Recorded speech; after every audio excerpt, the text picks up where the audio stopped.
It's doing good, huh? But like I said, Yeah. there's two ways to support the show. You got PayPal in the upper right hand corner. If you could give, that'd be great. Or just subscribe, and you can definitely help me that way. All right, Stool and Sloth. We got a lot of shit to get into here. Um, what did you guys want to start off with? I know that Sloth had one about somebody's ill manhood. Um, Uh, Which somebody's. one? Somebody's Who's manhood. manhood? Somebody's broken pee-pee. Oh yeah, that's right. That's right. It sounded really painful. That, I didn't know they could break like that. I didn't know that penises could just snap in half. Well, let's see. We have okay, the broken manhood here. Oh yeah. Oh, by the way, if you're looking at the screen, Bruce is going to be in, and hopefully Jose will be in too. But being that Bruce sent me a picture of his favorite reporter, and I talked to that reporter, and he decided to get a tattoo of Bruce on his stomach. So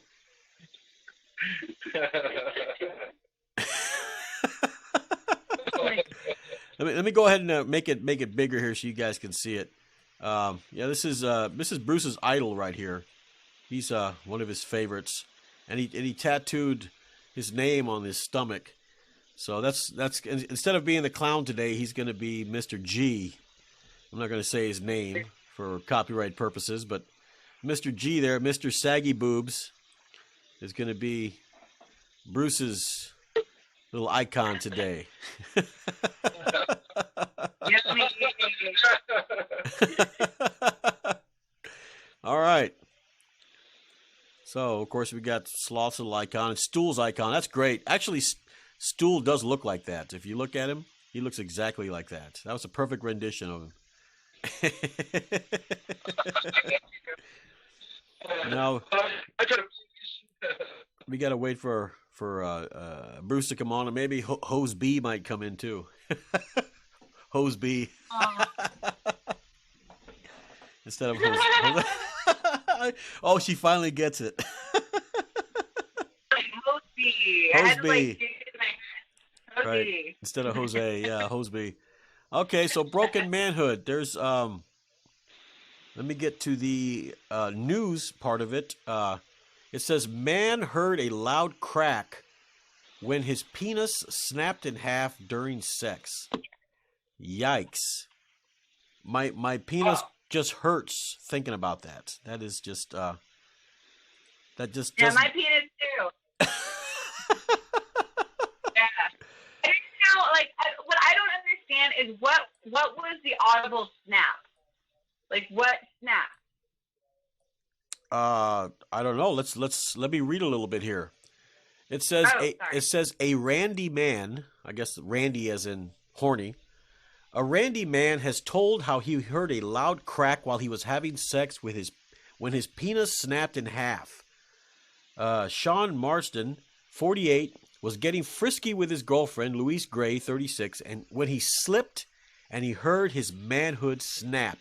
Now, I've never ever heard the sound of a snapping penis, but um, I really can't tell you exactly what it sounds like. It might sound like maybe getting a celery stalk, maybe, and breaking it. It could sound like that. I don't know. I'm just guessing here. I don't know. Um, Stool, what do you think? What do you think it sound? What It do you does, think it sounds like? yeah, I would say the celery stalk. A celery I mean, stalk? because yeah, it's all the. Well, see, not really, because it's full of blood, right? Hey, and you got to think, if you were to break your penis like that, imagine how much blood collected right in this little shaft area. I know, He right? had to have. He. Yeah, the guy I, was I, freaking out. I would have been freaking I, out. I don't think it would be more of a tear. I think yeah, it wasn't more of a pop, but it was more of a tear. I think. You know what I mean? Yeah. So that's what I'm thinking. Could be just a tear. Well, I don't But know. Does it say he felt pain? Did he feel any pain? uh, I think he did. I think he did. Well, let me finish it off, but before I do, let me let everybody know that this is a live call-in show, but we have had, or I should say, this show has had a lot of problems with trolling. And one thing I cannot stand is a goddamn troll. Because all they try to do is screw it up for everybody. So what I'm going to do is, if you want to be on the show, you just, if you can see the number on your screen there, 920-777-7989. You text your name and your number, and hopefully your number will match up with the number that appears, because if it doesn't, you're a troll.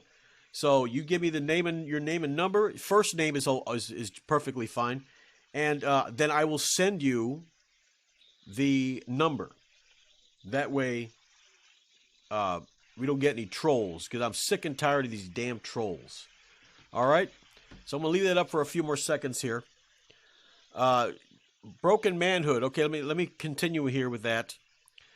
It says he writhed around in excruciating pain. While I guess his penis must have been straight. Now it's bent. It says excruciating pain while his bent penis swelled up with blood until it was the size of a wine bottle. That is. Wow, I told you. Wow. Now, what kind of wine bottle? Are we talking like Dom Perignon wine, or are we talking about Boone's Farm wine? Because they got different sizes. You know, some are thin, some are really fat in the bottom. I don't know. It doesn't say. Now, the problem is there's a picture here of his manhood, but of course, like every other idiot, they decide to blur it out. It sucks. Because, you want to see what it looks like, because I'm sure everybody's curious as to what it looks like. Now, let me read a little bit more. Yep. And then what? Go ahead.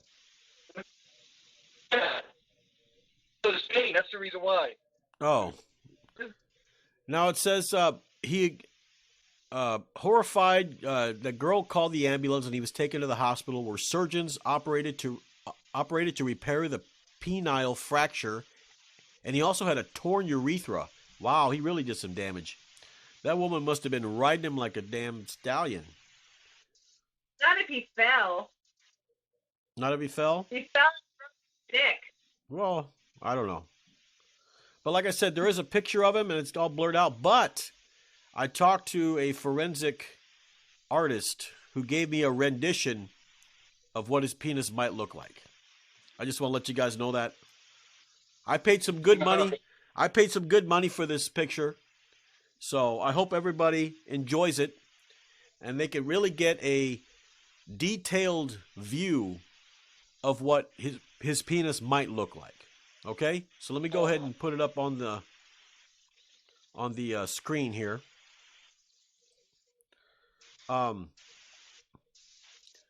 It looks kind of sad. It's red. It's kind of puffy, full of blood. And I don't know. You guys tell me what you think. If you guys can see it.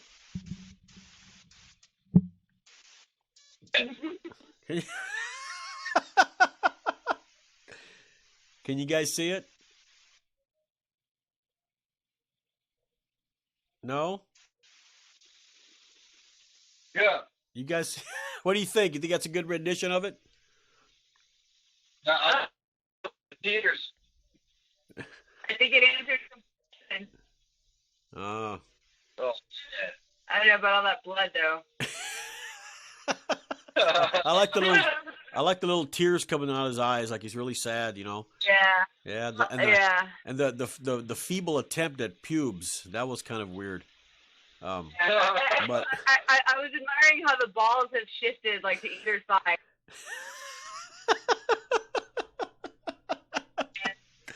So. Yeah, there's a crack in it. Yep, right there. Yep, a crack. So. So everybody can see exactly what it looks like. It's sad. It's got tears, got a little blood dripping out of the hole. But he's gonna be okay. I think he's gonna be okay. We're going to put that up a little bit later. But it says that after they told him, they put him on strong painkillers, and then they told him not to have sex until the end of the month. This must have happened probably at the beginning of the month. Now, I don't know if it was a short month like February or a long month like November, but he ignored the advice of the doctors, and he had sex with Gray just 3 weeks later, admitting he couldn't resist the urge to satisfy his sky-high sex drive. Now they really don't say if when he was having sex with her, was he fucking her ass or was he fucking her pussy? Yeah. Did they both fall? Did it jammed right into the damn wood flooring or what? I have no idea. The only thing that I can think of, if he broke his dick, then she must have been riding him really hard and fast. And he was probably in her ass. Yeah, probably. That's what I'm thinking. I'm sure it could probably happen if it's in the giny, but more than likely in the ass. Maybe she likes it in there. I don't know. Good for him. Now, Marsden said, I heard a snap, and I said to Louise straight away that something was wrong. He said, I grabbed a hold of it, and it just grew and grew. I didn't think it was going to stop. It went up to the size of a bottle of wine. It was beyond my control and scared me to death. I'm sure he was thinking, oh, man, that's the last piece of pussy I'm going to get. So basically, he went to the hospital, and he got it fixed, and even though he had sex early, which he shouldn't have done, I guess it still works. Oh, it does? Yeah, obviously. Yeah. His girlfriend felt guilty that they had to have sex so soon, but I guess they couldn't resist. So let's see here. What? He was kissing that girl in that picture there. She looked that bad. Oh yeah. She's taller than he is too. Wow. Yeah. So I'm trying to go to the bottom here to see if let's see here.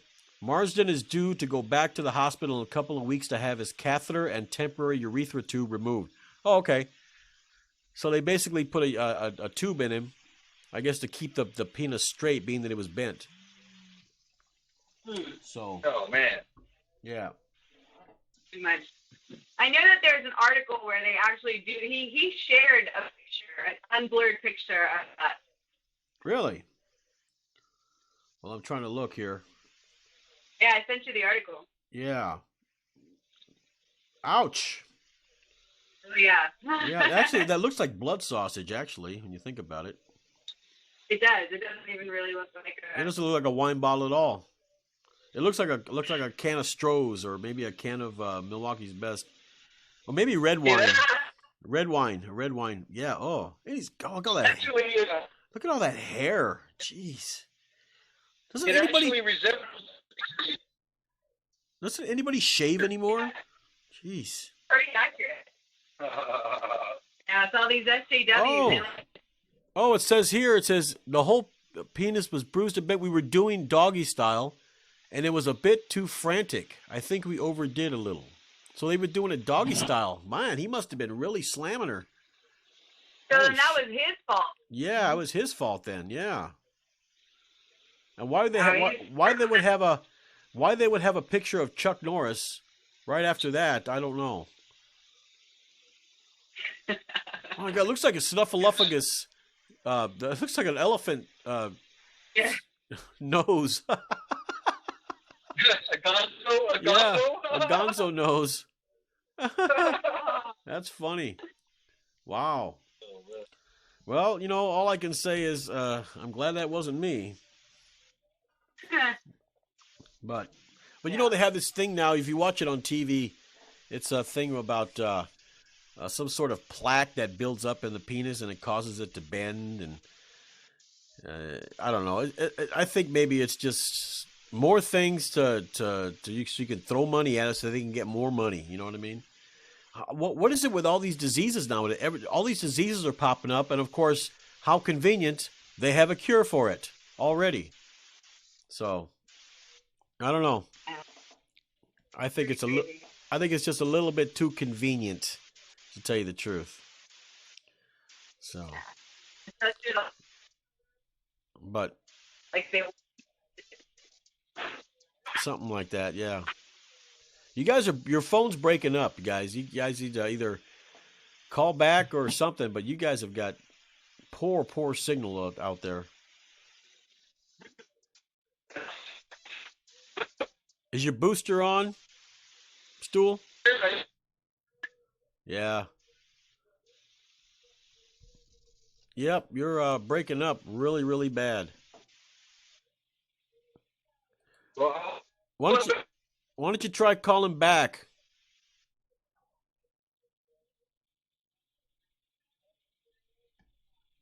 Okay, I think they're going to try and call back. There we go.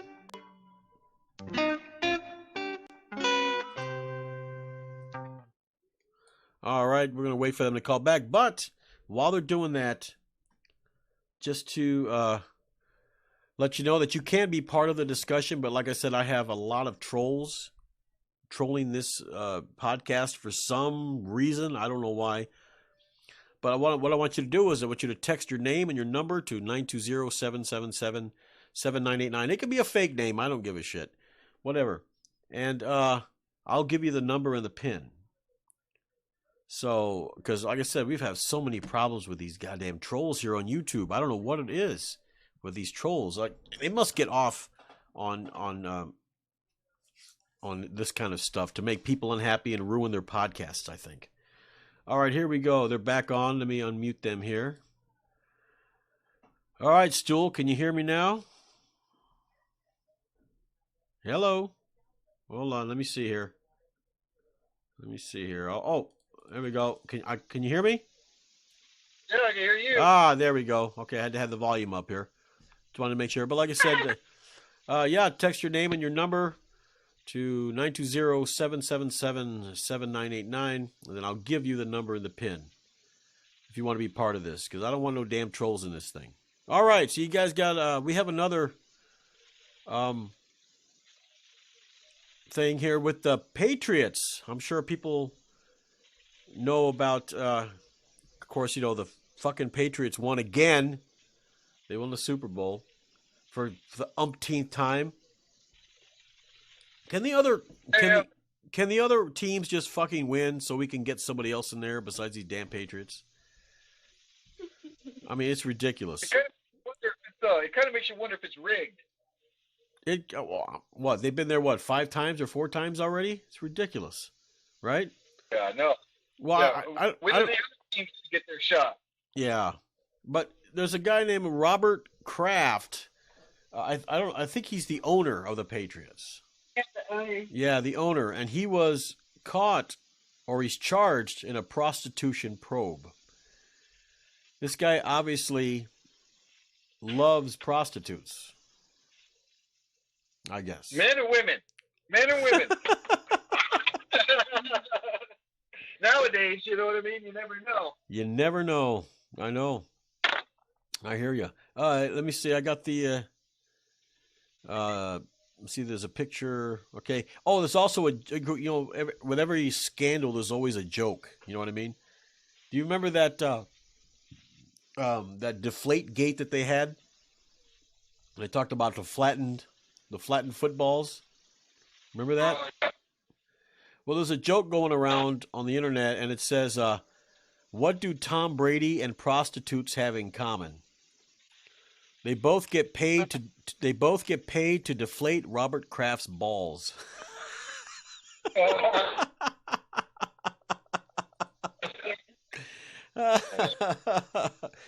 That's funny.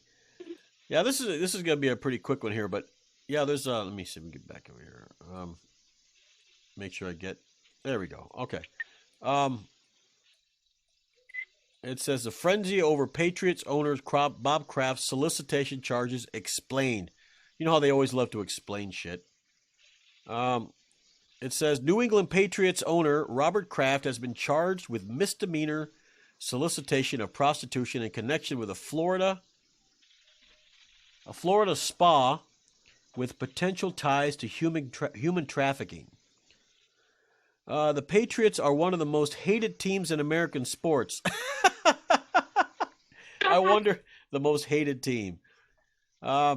Fresh off another Super Bowl win, and Kraft has a long friendship with President Donald Trump, making this a major news story for sports fans and political justice junkies alike. Oh, I see. So Bruce's favorite president is involved with this guy who's been involved in a prostitution sting operation. You know someone that's seen a prostitute doesn't take a prostitute. I wonder how he's going to spin it. Because you know Bruce is going to spin it. He's going to spin it. Probably.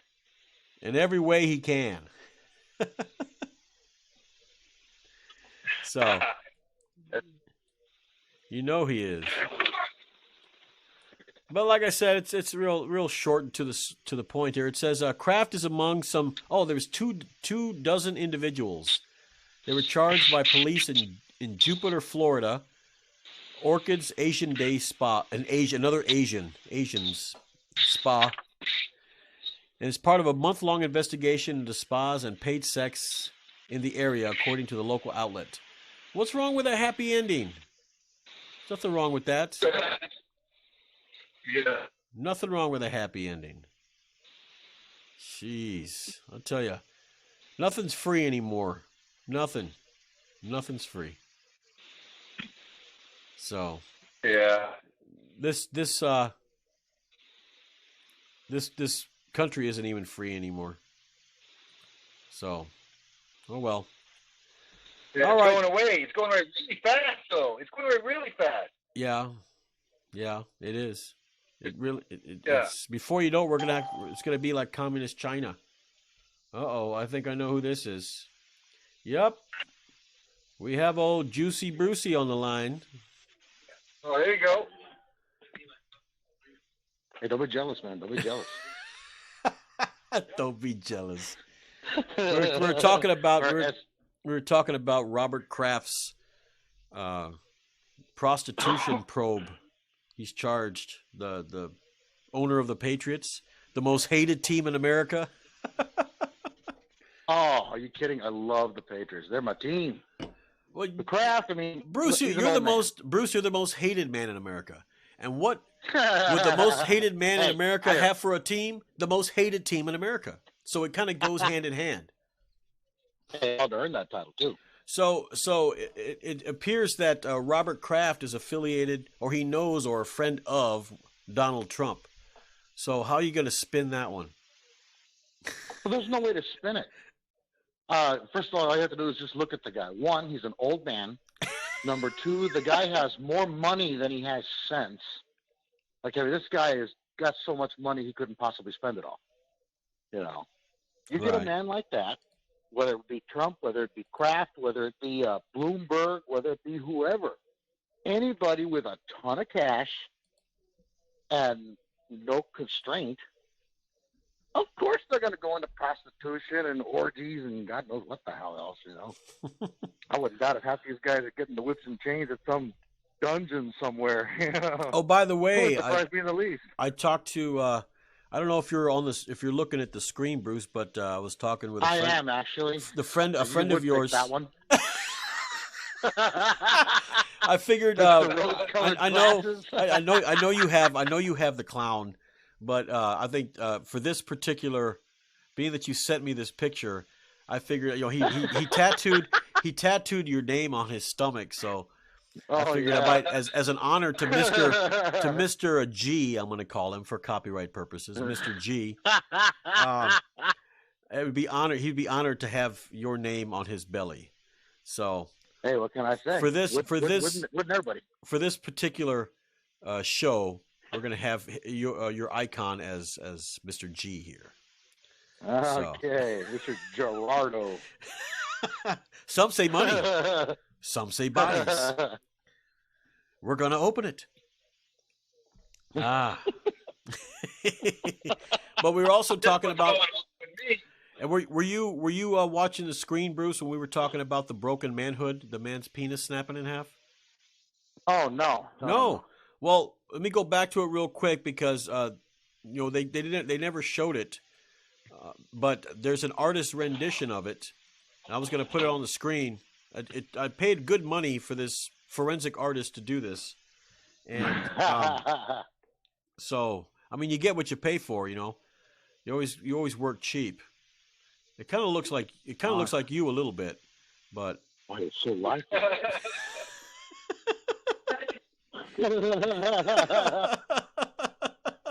That is awesome, isn't it? This guy must work for LA Police Department. Why the LA Police Department? Why would you say that? Well, they never caught Tupac there. Evidently, the guys that they drove never got caught. They never caught the guys who did old Smalley's Big either, huh? Smalley's Big?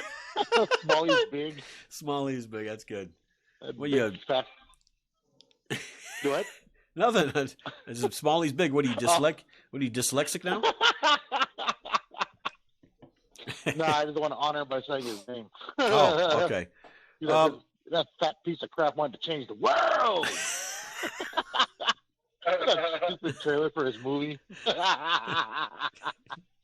that what he said in the trailer?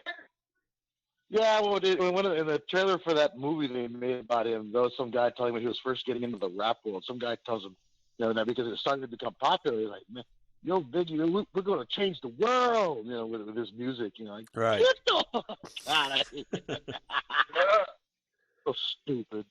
Well, you have to understand that for some reason, I don't know why, rap is just becoming, I don't know, oh, there we go. If you look at the screen now, we incorporated sloth with Bruce there. That looks really good.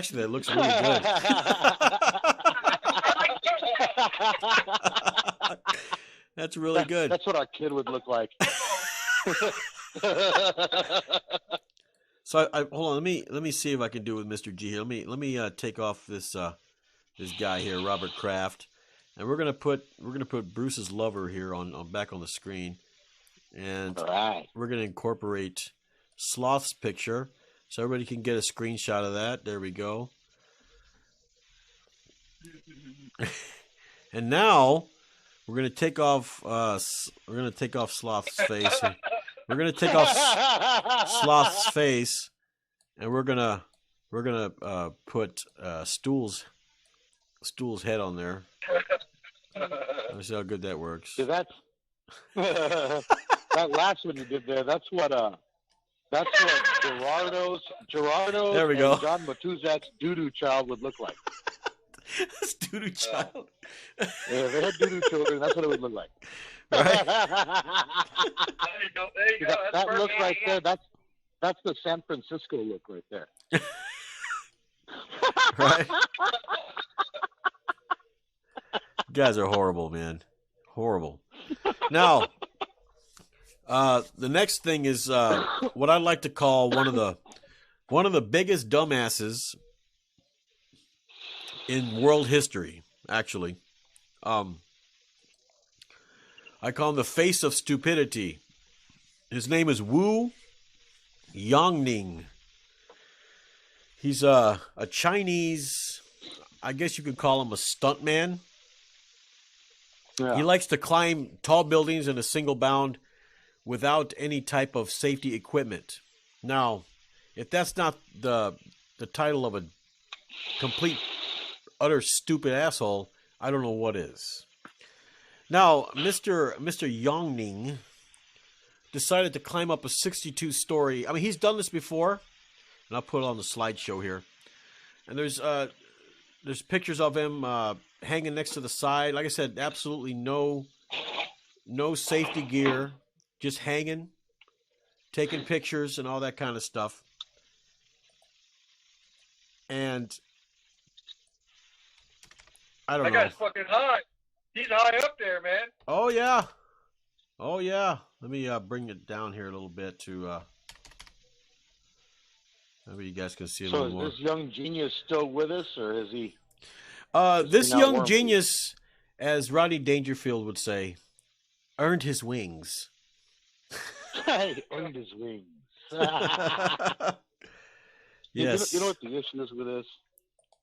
The issues with this kind of stuff too. These youngsters, man, they'll do anything for social media fame, and the whole, you know, the whole fear factor thing. You know, fear is kind of a protective deal for you. You know, it keeps you from doing stupid things. Yeah.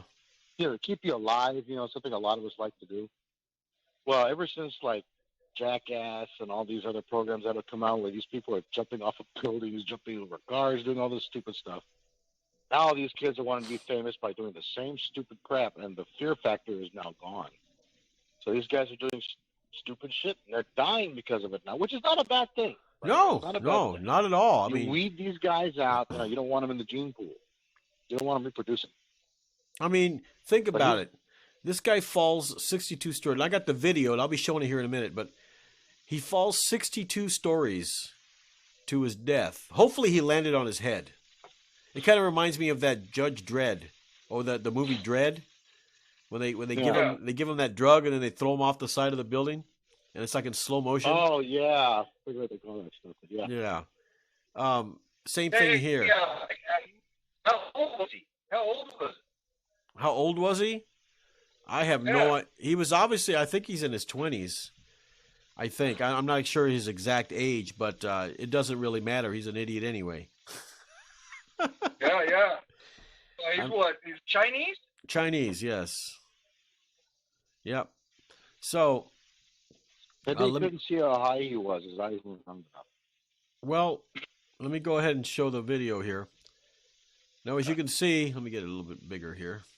Oh, wait, it's about as big as it goes. He starts to hang off the side of a building, and I guess he realizes it's too much for him. If he had kept his leg up on top, he would have been okay, but maybe he was tired. Maybe he just got finished poking a booty or something the night before, and he was out of energy. I have no idea. But obviously he didn't have any energy to get himself up. So he's trying and trying and trying. And then before you know it, I don't know if he's doing pull-ups or... But then he just finally just like, fuck it. I'm gone. I'm a goner. I should have fucked old what's her name? He's doing pull-ups. Yeah. But he tried. I should have fucked old what's her name? You know, should have taken the video and incorporated the whole. Right. And then at the bottom. Or actually, as stools. You know. Come on, stool. You got to do it for us. You got to do it for us.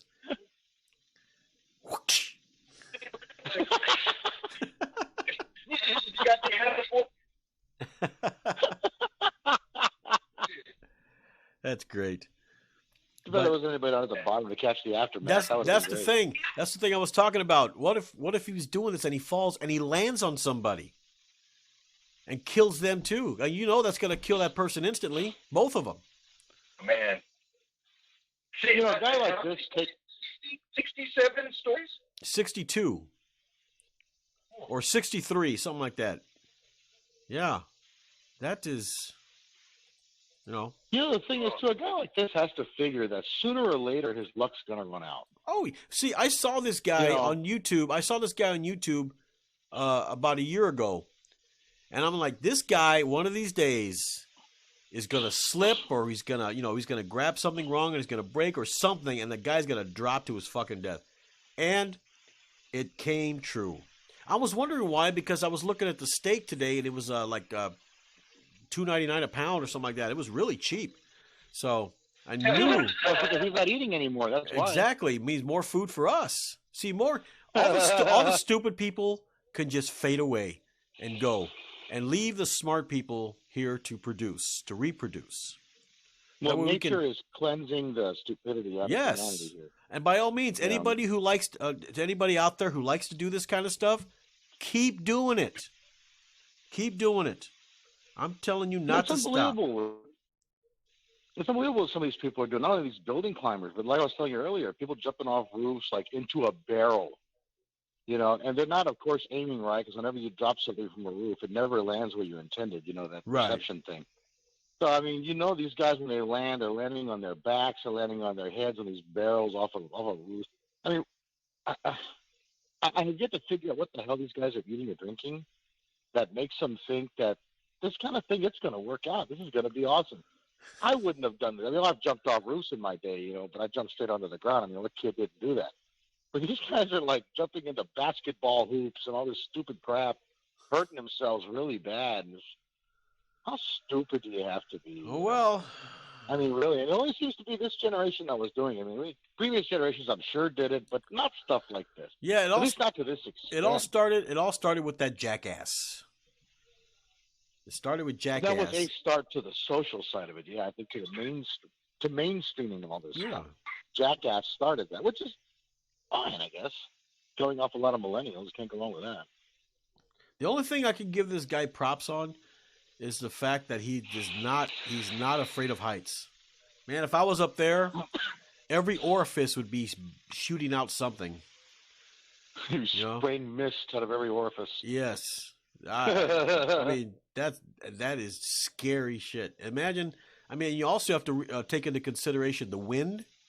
You know what? It might be the wind might be calm down on the ground, but when you're up there on a high building, it could be blowing really hard. You know. So there's no could be, it is. Yeah. I'm a helicopter pilot now. I'm telling you, when you're up off the ground, when you get up there, yeah, there's winds up there you don't feel on the ground. Yeah. So there's crosswinds and stuff, and yeah, I didn't even think about that till you mentioned it. Jeez. Yeah. So but like I said, he did this sort of stuff, made him happy. He died, makes me happy, and that's all that needs to be said. Like I said, I'm glad that he didn't kill anybody on the way down. He just killed himself, basically. That's good. So I wonder what he was thinking on the way down. Hey, 63 floors. You know, you got some time to scream and think. Right. Well, he was singing. So, I wonder what was going Actually, he was singing. I should have never played the game. I should have fucked all. What's her name? No, he's like, I should have fucked all. Splat. He didn't have time. Huh? No time. Yep. I wonder if he had time to take a breath on the way down. Well, you know, six. As he's falling. Ah! He runs out of breath. Ah! What do you think, Stool? Do you think maybe you'd be able to do something like that? Get on the top of a 62-story building on the edge? No. I think if I was able to do that, though, I'd do something more daring. I'd like piss off it. Take a shot. I wouldn't even do pull-ups. I'd just take a big crap, off the end there. Yeah, and with your luck, you'd be pushing so hard that you'd get all faint and then you'd fall off the edge. You prolapse. Right? It's like prolapse. Right. You land on the ground with your pants halfway down. You got to figure what the hell was going on up there. Right? Your pants are halfway down and your anus is prolapsed. Oh shit! You're blown out. And of course, what's the first thing to happen? All the cameras come out, and the only thing that gets taken is a picture of a Stool's prolapsed anus. What a way to go! Then it won't be too long before the memes come out where they're comparing his anus to that big hole in the wall in the first Poltergeist at the very end. Or to the big rectum in the wall, or to the one in the all powerful Zarlak on the Return of the Jedi, showing the kids getting sucked in and all that. So Sloth, you ever think maybe you could do something like that? No, I don't. Why not? No, I'm terrified of heights. I'm terrified. Oh, are you? I hope I don't have my head in my ass enough to go stand on top of a tall building and tempt it like that. That's just too much. I That's the purpose of fear. It keeps you alive. It keeps you from doing dumb things, Yeah. These kids, they get over their fear factor and they do shit that gets them killed. But that was my question. Is that all he does? He doesn't like jump from building to building. Does he do like the parkour too, or does he just stand on floors and take pictures? I don't know. This is what I found on Google. Just all these pictures of him. So I'm not exactly sure. Even though I saw like maybe people of parkour because it's like super athletic and you're jumping over shit, but this dude is just standing on the edges of buildings and doing push-ups and pull-ups and laying down and taking pictures. I don't see anything athletic about that. Well, it's like that. What's that illusionist name? Something Blaine. David Blaine. David Blaine. Yeah. You have that other guy, Chris Angel, who does all these really superior illusions. And what does what's his name? Blaine. What's his first name? David. And what David Blaine does? What does he say? I'm going to go up. I'm going to get a crane. I'm going to put myself in a glass house and not eat. Is that your illusion?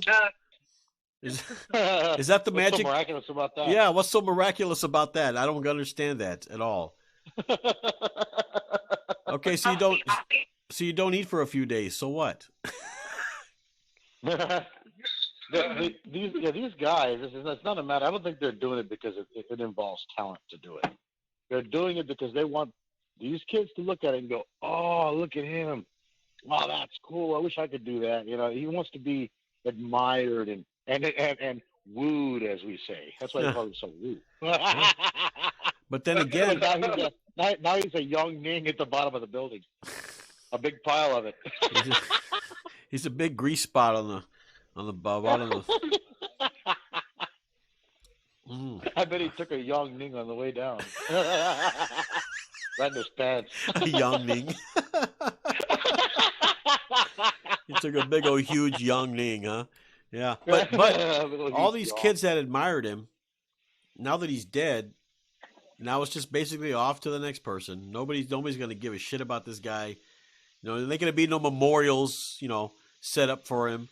He's just going to be known as he's going to be known as the face of stupidity, the man who decided to be an idiot, and it cost him his life. Maybe they'll put a plaque for him, like at the bottom of the building.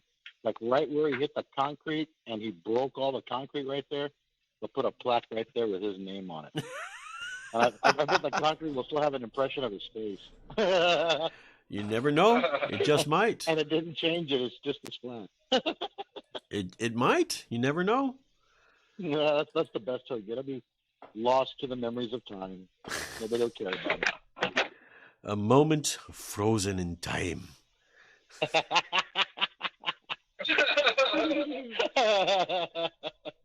That's what they say. Yeah, what a dummy. Now, one of you guys had sent me. Hold on, let me get this done here. Sent me a thing about a reporter who had a little statue of Buddha in his anus. Ooh, he had a statue of Buddha in his anus.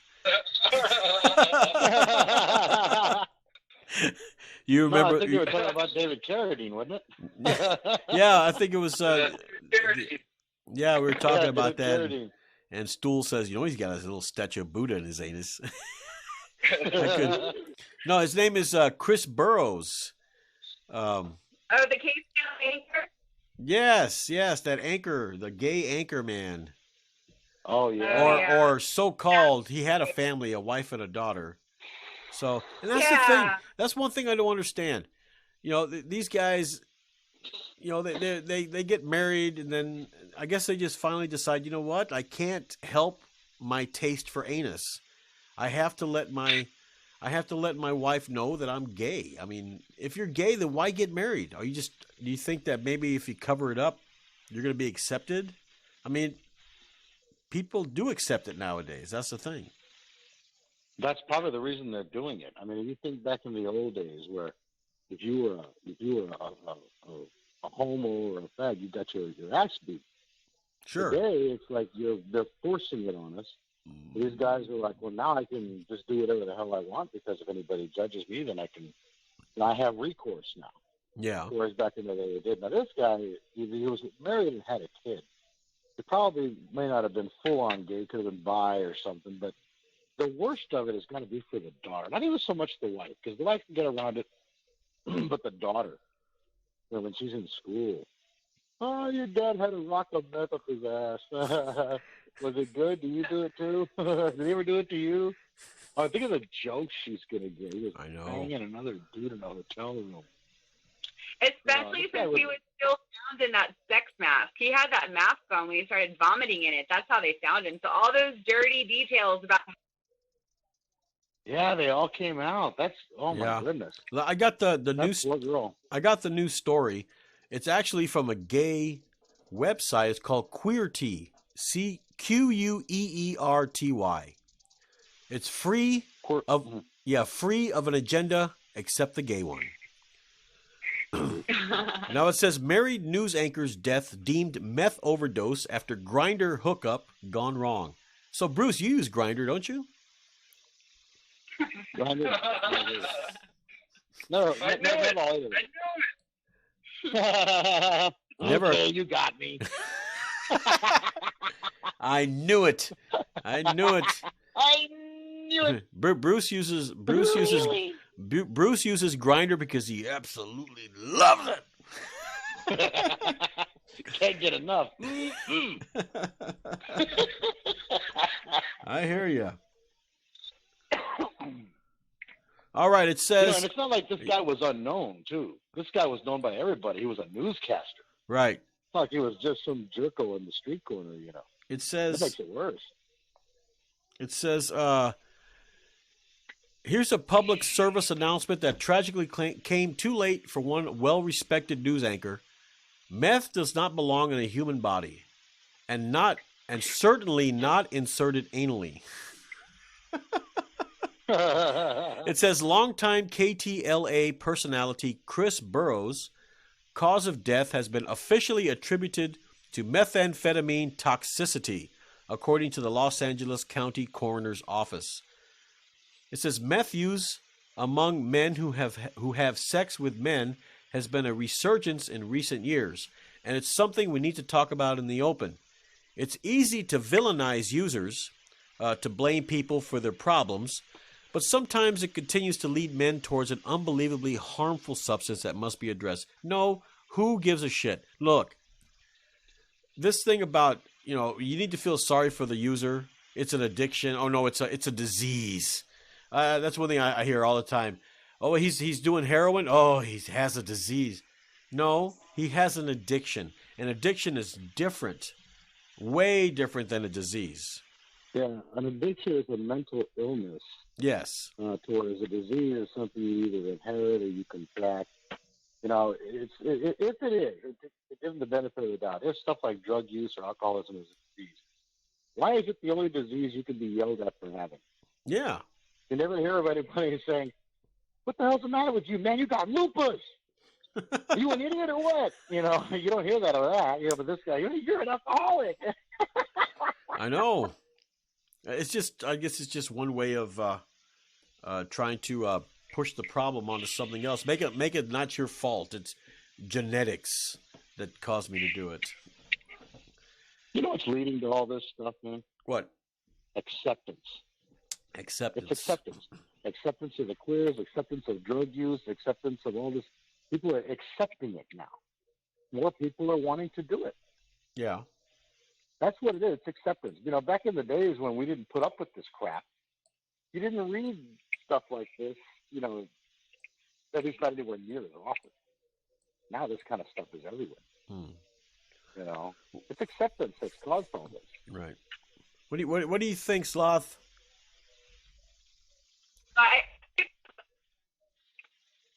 Man, I'll tell you, they need to get themselves a satellite phone or something, because I don't know, that little flip phone that Stool is using is not going to be working too good. He thinks it's my slant technology. Can you hear me? Can you not hear me? Yeah, I can hear you. We can hear you now, but sometimes you just break up. Oh. Yeah. I was saying, I don't find it as a disease. I don't know of any disease that also, you know, in addition to sticking, you know, meth up your ass, it also in a hotel room and look for a hook. Is that all part of the disease too? Well, yes. I mean, because it was an experience. You know what I mean? That Maybe you those are the on perks. the house, right? Like away Yeah. from his wife and kid. I don't know. It's like I was saying earlier. That's what makes me sad is that all those big details came out, and those are the ones that are going to shame the wife and the kid. You know what I mean? That he Yeah. was gay, it happens, you know, doing meth, it happens. But they found him in a Git mask with like DJ lights. That's like, I don't know. DJ Disco ball in lights. his hotel room. Yeah, they did.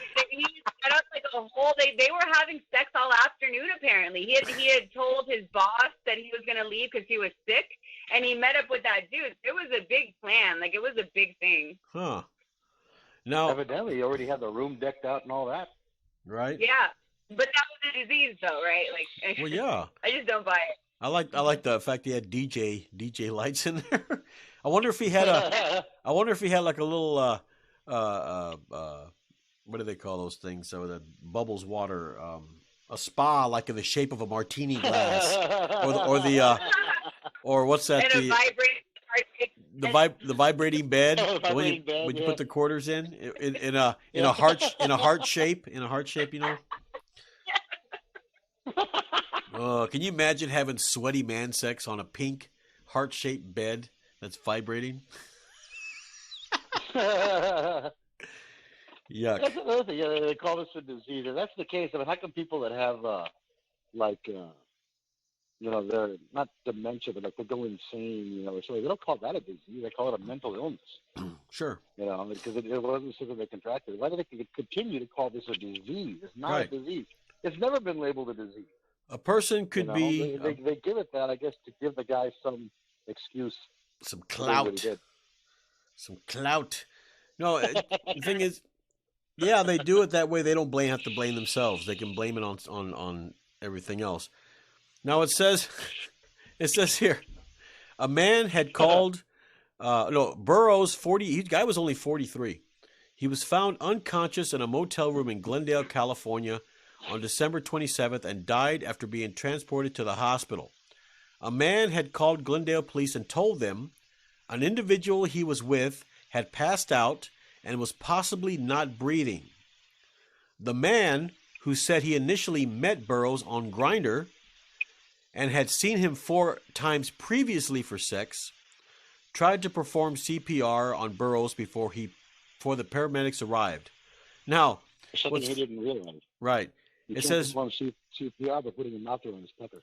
right. I mean, yeah, you can't be blowing him and call that CPR. It just doesn't work. It's not one of those. You know, it's not like a straw you use when you're underwater. You know what I mean? It doesn't work that way. Snorkel. Right? Now it says before Burrows had fallen unconscious, he inserted 2 rocks of crystal meth in his rectum. You know, they could have helped this man quickly. Evidently, he's already had a lot of butt sex. So this guy, they could have shoved their hand up his rectum and grabbed those 2 rocks and pulled them out. Might have saved his life. They wouldn't have had any problems with it, evidently. They would have just gone right in. He could have just held his legs apart and shook him up and down. No, hey, have you ever seen Tumbling out. like if you go to Chuck E. Cheese or any of those kids places, they got like a little funnel that you put a quarter on it and the quarter just rolls and rolls Yeah. until it gets right to the bottom and it goes in. That's what his asshole looked like, I'm sure. You could roll a quarter on there and it just rolls and rolls and finally goes in, you know.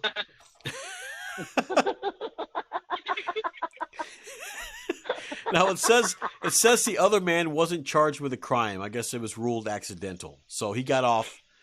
He got off for free. Yeah, he got off on that one. He sat down on the meth once and he accidentally went in the butt. Yeah, he literally got off on it. Yeah, he got off. It wasn't intentional. And like I said, the bad part is he survived by his wife and daughter. Now, can you imagine how his wife must have felt when the police come to her door and say that her husband is dead? And she asks how? Well, we found him with a gimp suit on, you know, with rocks of methamphetamine in his anus. I mean, wow. How embarrassing. We found him impaled upon a large electrical device.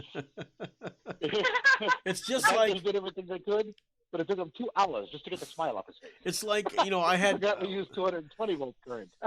when I was to give you a little story about something like along these lines about being embarrassed though, not about the other things, but I we had a snowstorm yesterday, okay, and I was doing a gig, and it was an hour and a half away, okay, the snow was blowing, there was ice on the roads, but I was gonna drive home, right? I figured I'd just go slow, and it may take a little bit more time, but I'll make it, right?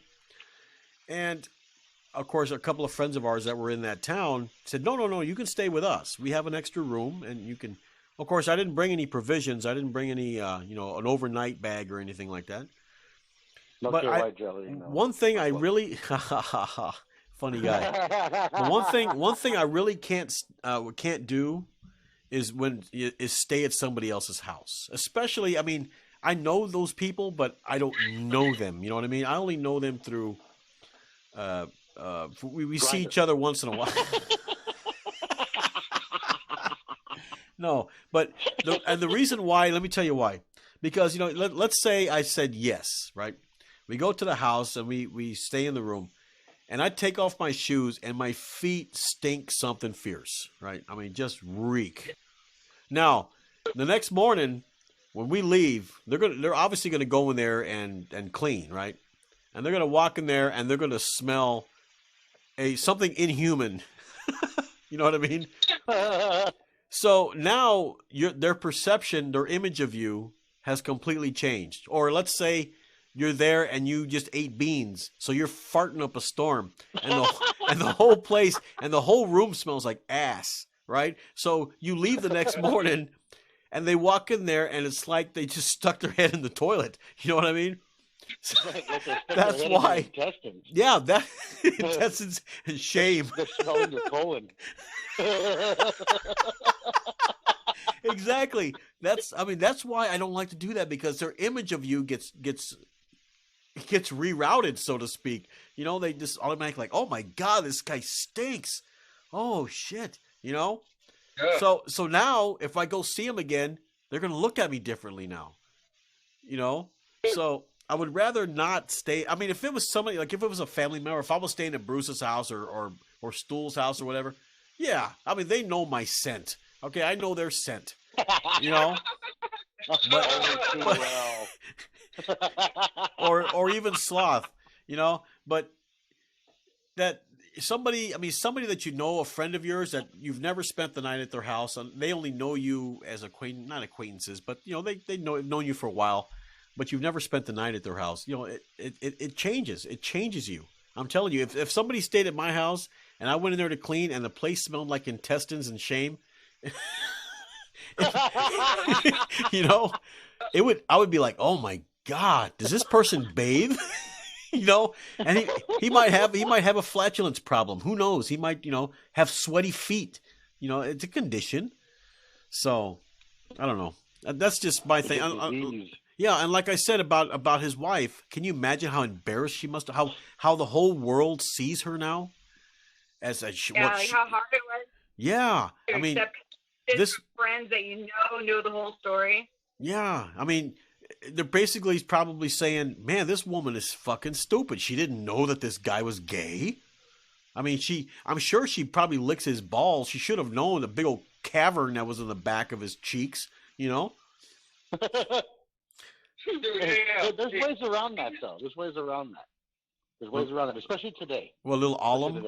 A little alum. Is that your cure-all, little alum? No. I haven't tightened it back up, at least to a point. I'm not about the situation. See, it's kind of like when you're in an elevator and you're with a lot of people and you fart. Now, there's one of two things that can happen. Okay? One, you're not going to stop anybody from smelling it. It's going to happen. So you have two choices. You can either go, oops, excuse me, and everybody's going to laugh at you. Or you can go hack a leg and then go, and nobody's going to laugh. They're going to gross out. Yeah. Yeah, I know. So you can control the situation one of two ways. So her, she can say, Oh, I didn't know this. Oh, it wasn't my fault. And all they make them all these excuses, and then everybody just, kind of sadly makes fun of her because she was a victim all these years of this, whatever the hell he was. Or she can say, yeah, I knew it was like that, but I really didn't care. We were on the verge of a divorce anyway. Then people like it's like, oh, well, she knew it's not that big a deal. Then the story kind of goes away. Yeah, of course. There's a couple of ways she can play with. Of course, she probably won't do the latter because she's so traumatized. Her husband was found in a hotel room with a disco ball, probably playing "It's Raining Men" in the background with a couple of meth boulders stuck up his ass. They got Bronski beats playing in the background. Maybe they do that because it makes the rectum kind of have seizures, and it makes it feel better for the other guy or something. Who knows? No, what he does, I think this guy liked it when there was vibration on his anus.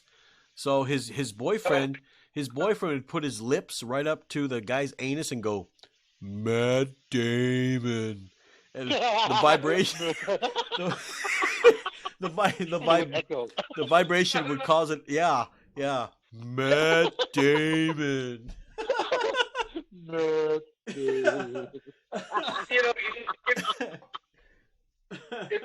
you really, guy was in the news, so he did news.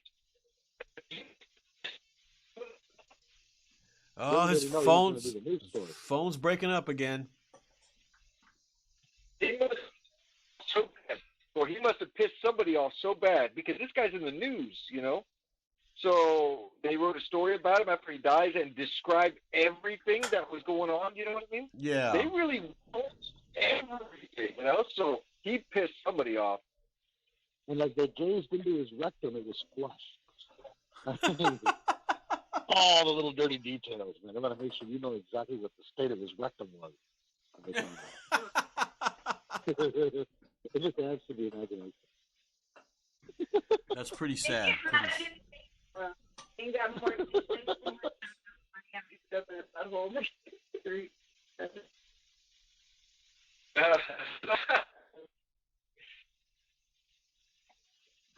You guys are awful, man.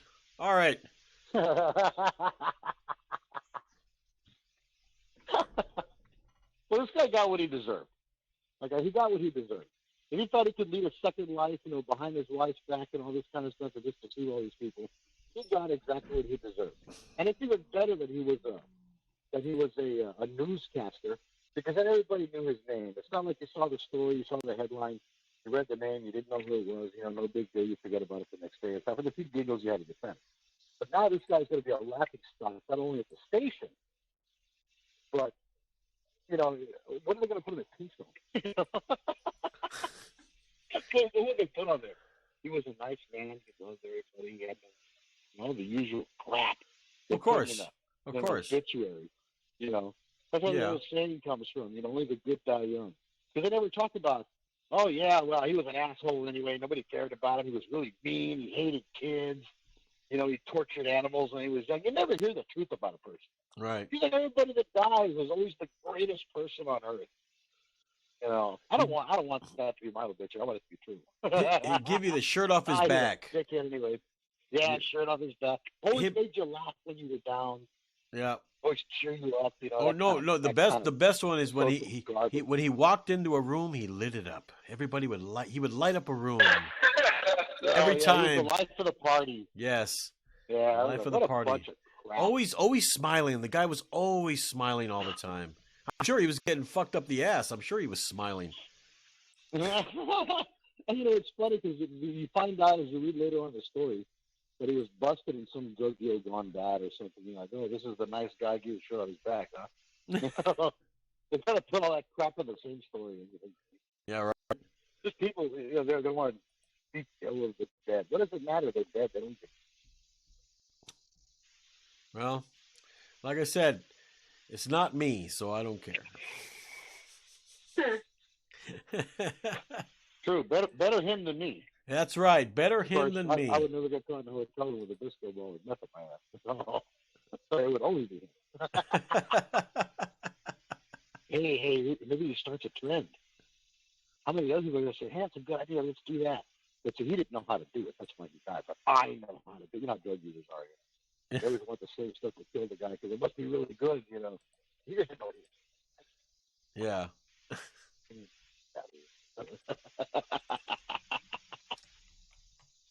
But the weirdos in the world, man. Well, I'd be reading a story like this, you know, back in the 1920s. You know, he had to have known. Was there any other drugs in the system? It was just meth. it was just he was doing animal nitrates or Poppers. something. Poppers, yeah. Poppers, yeah. But that's a big gay man's disease, right? That's a big gay man's drug, right, Bruce? Yeah, actually, me and Stu were just talking about that, how much you liked them during that little episode you used to have, you know. Yeah. So the poppers.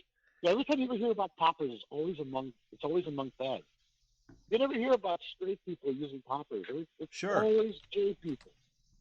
And I remember being curious about it. I read up on it, and apparently it gives you a high for, like, you know, you break a vial, like those ammonium vials to wake somebody up. Yeah. You break it, then you sniff it, and it gives you a high for, like, I don't know, like 10 seconds or maybe 30 seconds or something like that. It's a very temporary high. Right. But for some reason, only queers like to use it. But, maybe it does something for butt sex. I don't know. Oh, come on. Don't lie. Don't lie. Okay, I cannot tell a lie. I used to do this trick where I'd stick it in my ass and I'd pinch my cheeks and then I'd make him stick it there. Stick it right off my cheeks. Right. But you guys got anything else on this guy? Anything else you want to say? Besides the fact he's an idiot, and of course, you know, both stories that cost them their lives. So. Yeah, he actually looks like the duty child of David Duchovny and what's that news guy's name? Colbert. Ryan If they had a Williams? duty child, that's what he would look like. No, Colbert. What's his name? Oh, Stephen Colbert. Stephen Colbert, yeah. And David Duchovny had a doo-doo child. That's what he would look like. A doo-doo child. They were starting their own little doo-doo family. You guys are awful, man. Doo-doo child. Is that voodoo child, but doo-doo? Doo-doo. I gotcha. Hey, on a side note, yeah. You know how those superheroes, like Superman, say, you know, Yeah. you say it's Superman. He's Superman. Right. But if he was in Israel, he would be Superman. If he was Really? in Africa, he'd be Dudeman.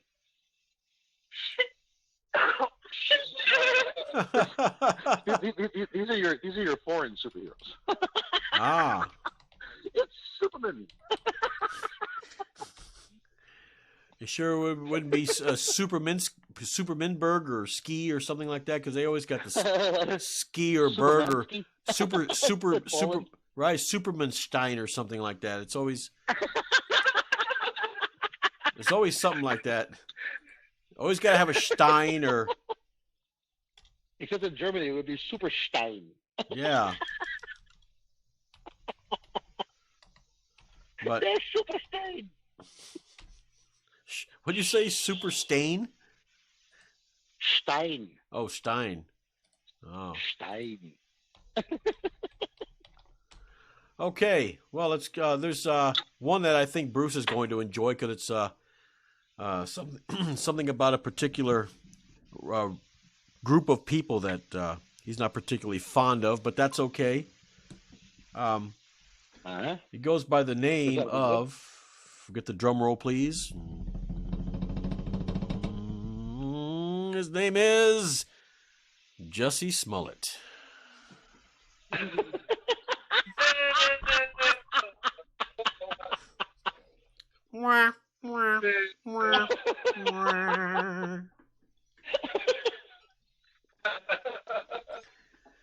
And look at that winner. What have you got to say about Jussie Smollett, Bruce? I know you have a mouthful of things right now to say. And the guy is Where do I start? certified Buddha. Where do I start? Well, he's another one on that long list of he got exactly what he deserved. He did. You know, there's so much fake crap in the news, and you can't even tell what's real anymore. There's so much fake shit in the news. And this guy just added to it, and maybe he thought he'd be like Hillary and some of these others, that he'd just get away with it. I heard he got arrested. I haven't read the whole story on it, but I heard he got arrested for fraud. As he damn well should have been. You know?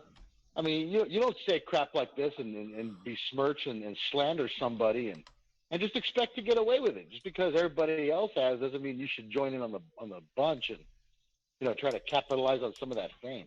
And then the fact that he paid those guys, what was it, like $3,500 a piece or something like that? He paid them to beat him up. Do you remember? Was it that Dirty Harry movie? It was the first one. It was Dirty Harry. With that crazy guy that I got some to of those know. kids on the bus. Yeah.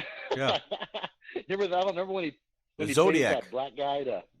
Yeah, the Zodiac. Yeah, when he pays that black guy to beat him up so he could blame Harry Callahan. Oh yeah. And say, you sure you want this? Every penny, you black motherfucker. He proceeds to beat his ass. Yep, that's what he does. He gets that black glove on and pound him. But the thing is, what? You what? I bet that's what this guy did when he paid those guys to beat him up. And you know, the thing is, this is really damaging to the African American community, and I'll tell you why.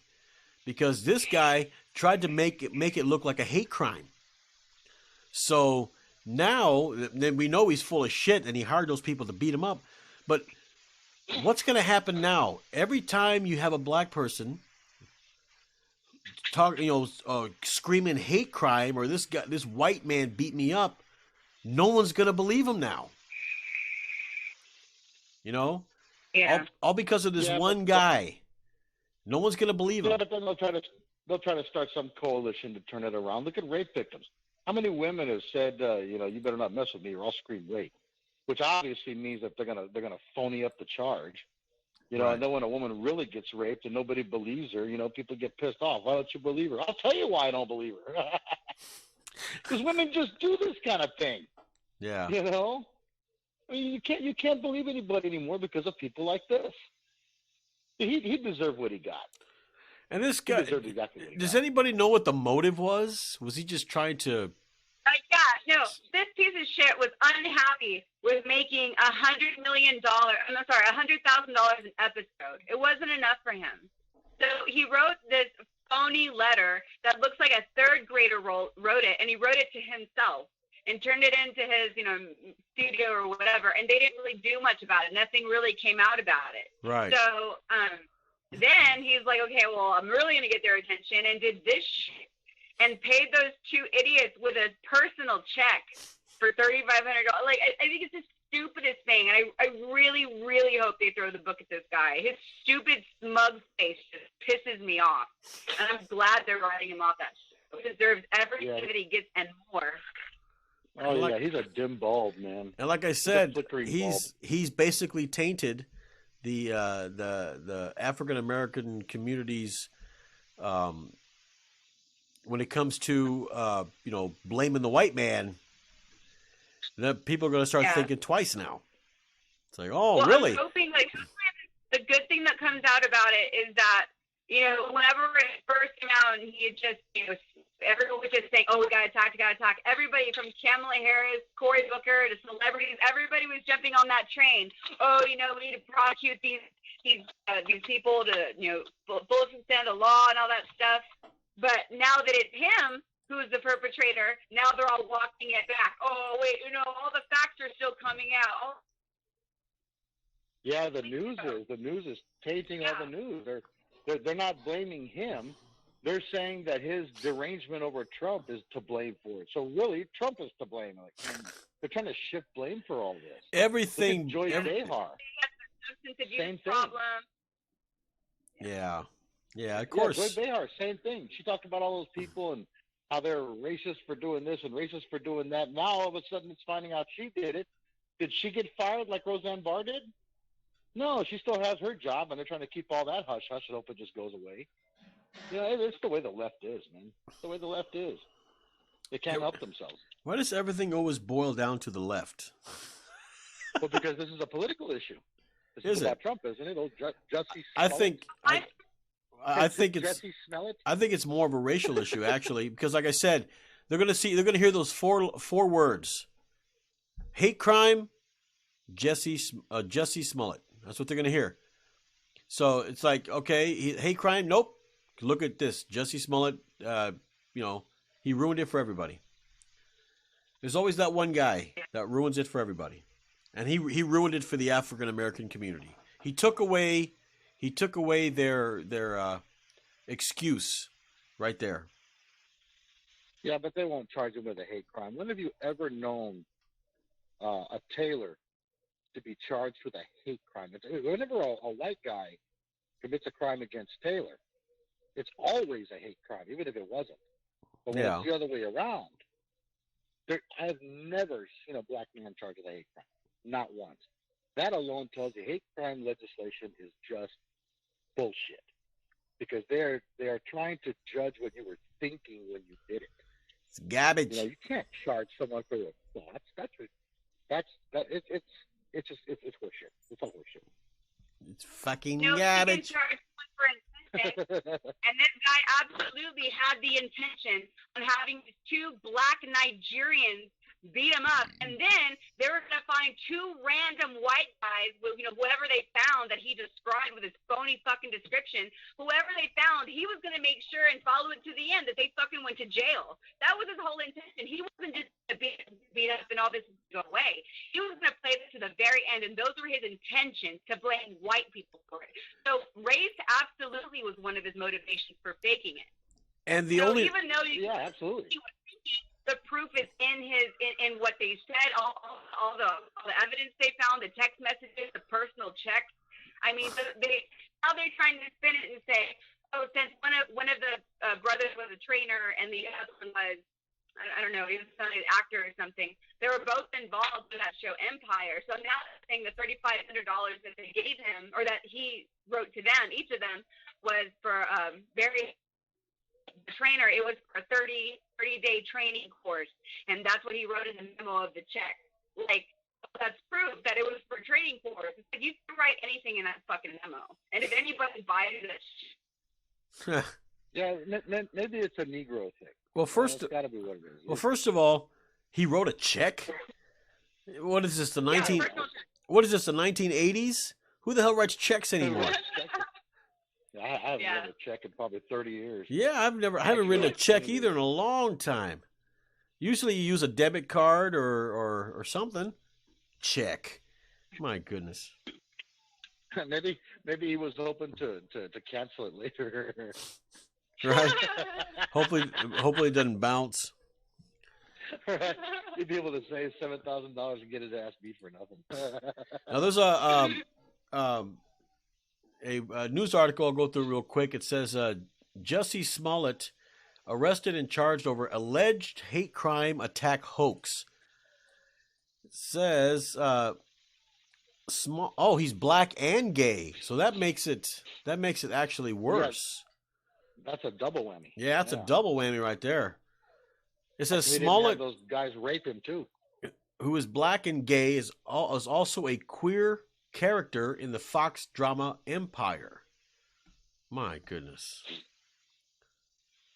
Oh, it says that the Chicago Police Department was treating this incident as a possible hate crime. So we all know that that's not going to happen. Hold on a second, guys. Keep talking.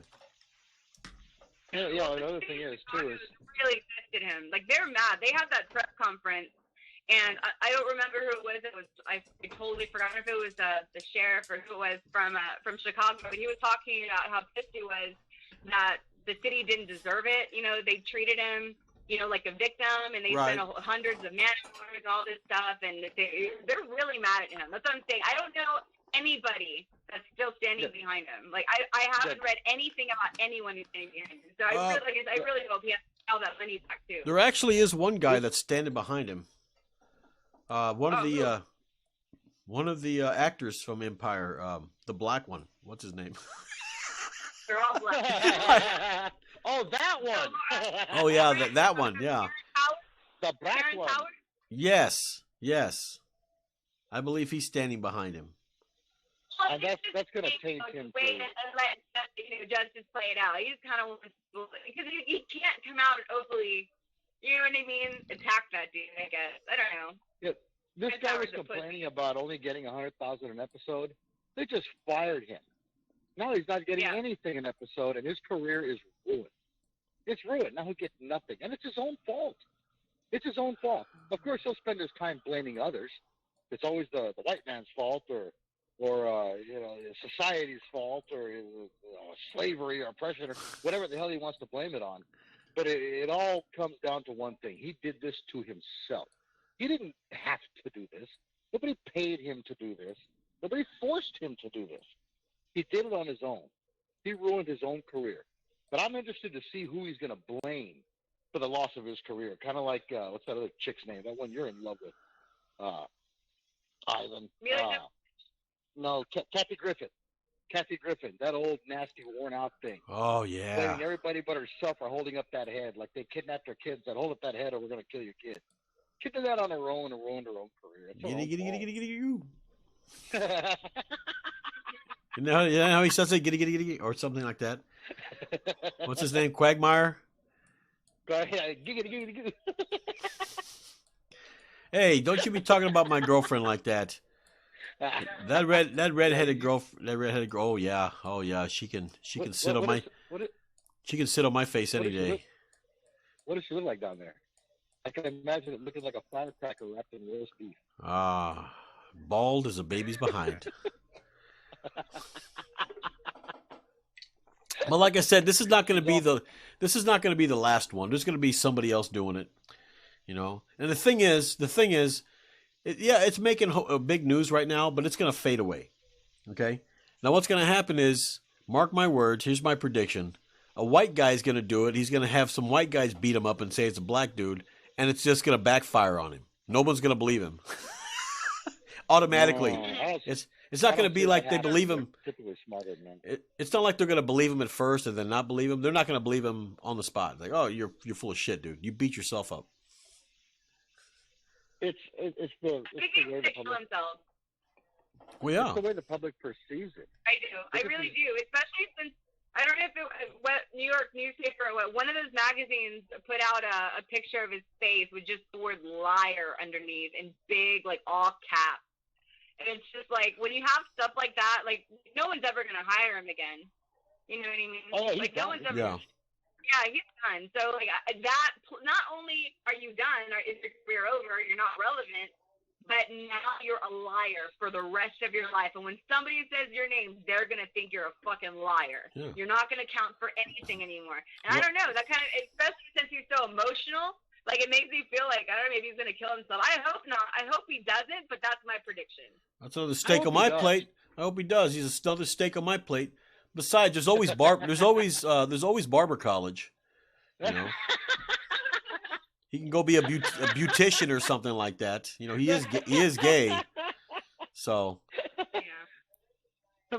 Maybe somebody called his mama a whore. Is she?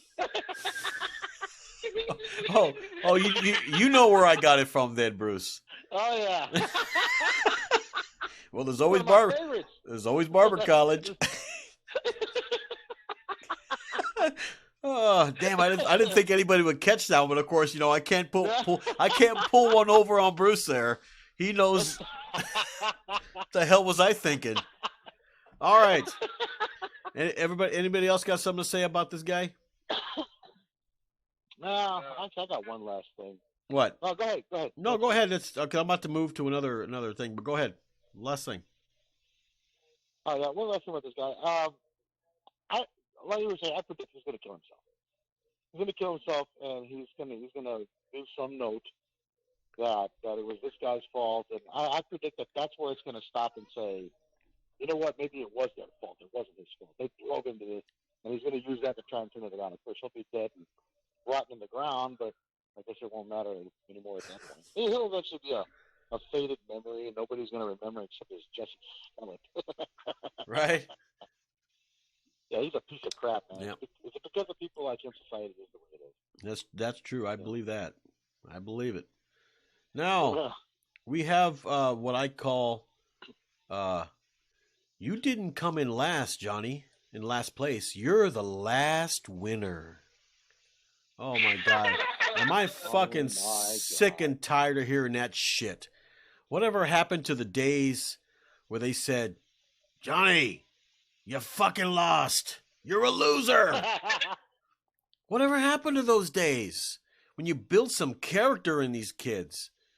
You know, make them cry a little bit. Yell at them. Call them losers. That's what they are. If you call them a loser, they're going to strive to do better. It's like you see those videos on YouTube where it shows the either the handicapped kid or the small one, and everybody hands him the football and they're all just running behind him, you know, and he makes the touchdown and everybody goes. Back in the 80s, if they did some shit like that, you'd have some big old dude just boom and just smack that kid on the ground and look at him and go, "You're a fucking loser," and walk away. That's how they used to do it. Build character, you know. It does build character. It's when you're playing a game, whether it be like chess or checkers or Monopoly or whatever the hell it is you're playing, it's important in life to lose.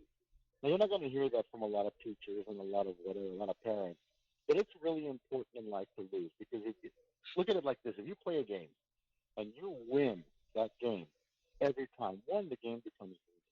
Number two, you never learn anything because you're winning. There's no reason to learn anything. When you lose, you strategize better. You try to figure out different ways to beat the person. You have to think. You have to, start coming up with different avenues to try and achieve winnerhood. You never do that when you win all the time. So losing is actually an important part of life. Sure. You have to be told you lost. If you're told, no, you're the last winner, well, then I guess I won. I guess I don't have to try anymore. Yeah, and that's another thing. They give it trophies to everybody, even the fucking losers. What the hell? They should walk around with like Bruce had said last week, with loser's limp, and walk away off the field with their head down, with a shit stain on the back of their pants, and like Bruce had just said, it builds character, yes, but it also makes them strategize, and figure out how the hell am I going to win it next time. No, you know what these kids do now when they're last place? They go and fucking hang themselves. Well, you know what? Go hang yourself. Who gives a shit? More steak for me. Well, that's what makes better people. I mean, you always tell the person that wins all the time, one day you're going to meet your match. One day you think you're so good. One day you're going to find somebody that's just a little better than you. Yeah. And you hope one day they meet that guy, because when they do, all of a sudden they're going to start thinking, okay, how do I beat this guy? You continue to advance and you continue to strive as long as you continue to lose. As long as you keep winning, you're stuck in a rut. You're not going to go anywhere. Right. You fail tests, you fail. As long as you do that, you continue to strive to be better. So losing is actually important.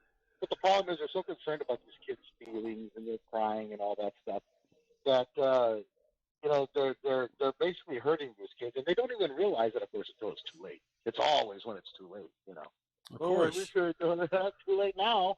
And before you know it, he gets to be 18, 19 years old, and he wants to be a genderless alien. So. Or they want a sex change, because I don't know. I am really, really trying to understand this millennial generation, and for the life of me, I cannot understand them at all. When it comes to their mode of thinking, when it comes to the way they think, it's so far out there. You know who created this millennial generation? William Shatner? Our generation. Really? Think about this. These millennials, they're born in what?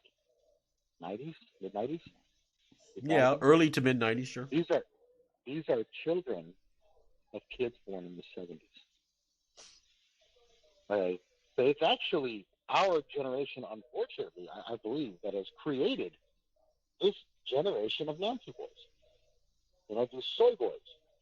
We've done it. Soy And I boy. think the reason we've done it is because stuff was so hard in the 70s, which is what made us better people. Things were so hard in the 80s, which is what made us better people, that we had that whole thing of, oh, I want my child to have things I didn't have. Oh, I want my child to have things easier than you did. Okay, I get that. It got easier with every generation. We treated it as our 20s when we were having these kids, to try and make it as easy as possible on them. And you don't want your kids. Bullying was big in the 70s. They never did anything about bullying for a long time. That whole bully campaign, didn't really start until the 80s. They didn't have a bully campaign in the 70s. Nobody gave it that. They really started that crap in the 80s. But people started caring about bullies, caring about bullied kids, and all that kind of stuff. And as a result, they started toning down kids to not be bullied. There's a lot that has contributed to this, but I think it may have started in the 70s generation with those parents. Because they wanted to be that generation that stopped the bullying, that stopped the losing, and all that. And this is basically what it has led to. Now, their kids, our kids, not my kids, I'm sure not y'all's, but I mean, when I mean our generation, our kids are now these fruity, fancy soy boys, and now we're complaining about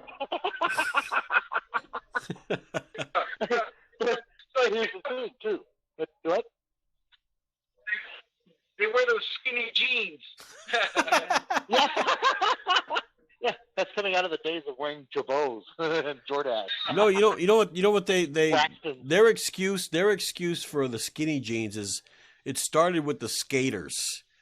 That way it wouldn't catch on the wheels. I'm like, oh, whatever. Anything to to make an excuse for your faggoty jeans. You wouldn't catch me dead with a pair of fucking skinny jeans. You kidding? Give me a pair of Levi's any day over a pair of Jordache or Braxton. And that's another thing. The fucking pants they have now. When did guys' pants ever have fucking designs on the back? Okay? Give me give me the plain pockets. Don't give me those query faggoty fucking Cinderella fucking pockets in the back.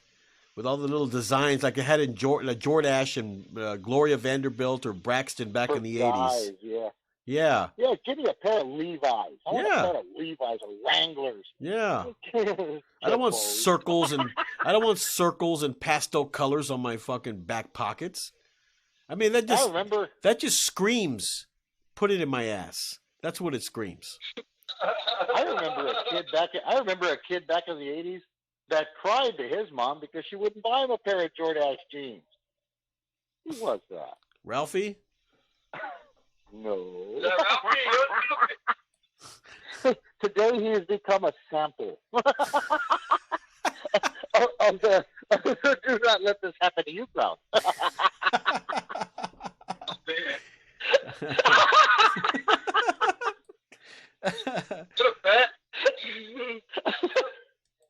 What? What a fag he must have been. Right? Oh, yeah, he was a big one. There's a famous quote from George Carlin that says, "Not all children are smart and clever. Kids are like any other group of people. A few winners and a whole lot of losers." One of my favorite is by him is he said, try to imagine or try to realize just how stupid the average person is and realize that half the people are stupider than that. And there is a lot of truth to that. Now, Sean Connery says, losers always whine about their best, and winners go home and fuck the prom queen. So, yep, I'm right with Sean Connery there. I'll tell you. But like I said, no matter where you go, you're never gonna ever hear the word loser anymore. It's always, "You're the last winner," or "You did good. Don't worry about it. You'll do better next time." No one ever says loser anymore. It's almost like it's a derogatory term. You might as well just be calling somebody, racial slurs. You know what I mean? That's how offensive it is to a lot of people when you try and use the word loser. I don't know. Yeah, that meme you got there, that picture you got there. Which one? Because you didn't come in last place, Johnny. Oh, yeah. Say, oh, Johnny, you're a cream puff. Yeah, exactly. What, those days, oh, man, those were the days, when, sure, you were upset and someone called you a loser and you were really upset. You wanted to beat the person up. But in the long run, when you think about it now that you're older, it's like, that really helped me.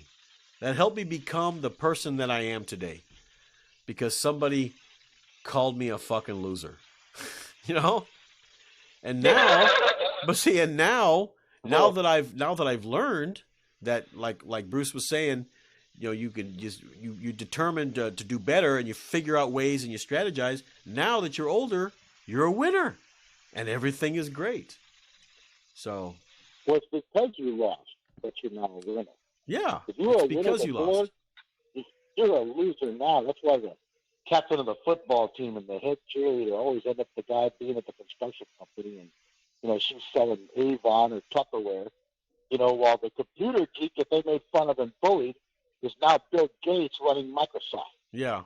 And the thing is, that guy's a geek. You ever seen him? The problem is, all these kids go, they go through the elementary, junior high, high school, whatever. Then they join the snowflakes in college, but their whole life, they're you're the last winner, or you do better. You're a winner. You're a winner. You're a winner. And then once they get to be a certain age, and someone finally says, you know what, you're a loser. What happens? You lost. They go on live on Facebook. They put a rope around their fucking neck. And they hang themselves. All because somebody hurt their feelings and called them a loser. Well, you know what? To all those millennials out there who have never heard it before, you're a loser. A loser. That's right. Get used to it. If these guys were called loser from the very beginning, they wouldn't be hanging themselves when they're called a loser. Exactly. Because it will have happened their whole life. They would have just strived to become better. That's right. So it's not that the fault blame, lies with the parents, but, they do share some responsibility for that in the way they raise them. You should have told them, life is cool. All this bullshit that they got with these safe spaces. If you don't want to hear this crap, just go to your safe space. Like going to your job at a construction site or at a corporation somewhere, and here's something you don't like, and ask for your safe space and see what happens. One, you're going to become the laughing stock, and then you'll commit suicide then because everybody's making fun. The parents that are destroying their kids. Look what it did. Look what it did for Rocky Balboa. You're a bum, Rock. You're a bum. And look what happened. You know how it is. He beat Apollo Creed. Well, that's because we can't all be winners. Maybe you can get him to pass us down a couple blessings. Bruce, you're really, really muffled. I can hardly hear you. That's because that's just the way Rocky talks. Yeah. Are you on speakerphone or are you on regular phone? Not on regular phone. Oh, okay. Now you see you're sounding better now. So. That's because I'm not talking like Rocky over here, Oh God, please don't. Now, something that I think that Sloth wanted to talk about. Anybody have any last thoughts on the last winner? Anybody? Yeah, toughen up the kids. Could do such pansies with them. Toughen them up. Stool? Call them losers. Huh. Bully them a little bit. Yes. They're not getting bullied at school. At home. Oh yeah, God bless the bully. That's right. He's making better citizens. Yes, he is. Sloth, what do you think? Oh, I don't know. I have a daughter. I can tell you, she's tougher than some of these fucking kids you see out there. She falls or she gets her feelings hurt. She just punches you and runs away. Not these kids. But I don't know. But things were so different back then. Like now, you can't do anything to these kids. Like I make my kid. I do. To be honest with you, it kind of worries me when I'm out in public. I'm wondering what idiots look at me and fault me for disciplining my kid. So there's like that fine line too. Like now, people are it's getting harder to discipline your kid. You know what I mean? Yeah, it is. Because everybody thinks they call it child abuse. It's not. It's raising your child correctly. Child abuse is not spanking them. Yeah, That's exactly. the problem with a lot of these kids. Child abuse. Child abuse is telling them they're the last winner. That's child abuse right there. So. Yep. So, absolutely. A few more things here I want to talk about. I want to talk about Kim Kardashian's pooper. Oh yeah. The gamey pit of darkness. Well, you know who her Sloth, why did you send this to me? Why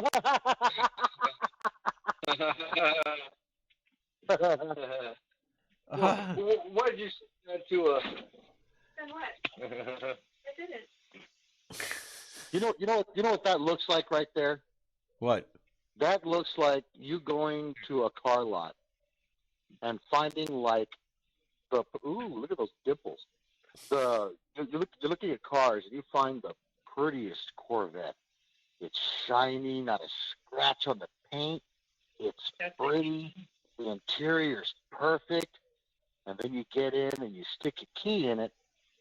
And then when you turn it, you find out that it's the most rotten piece of crap. It's knocking.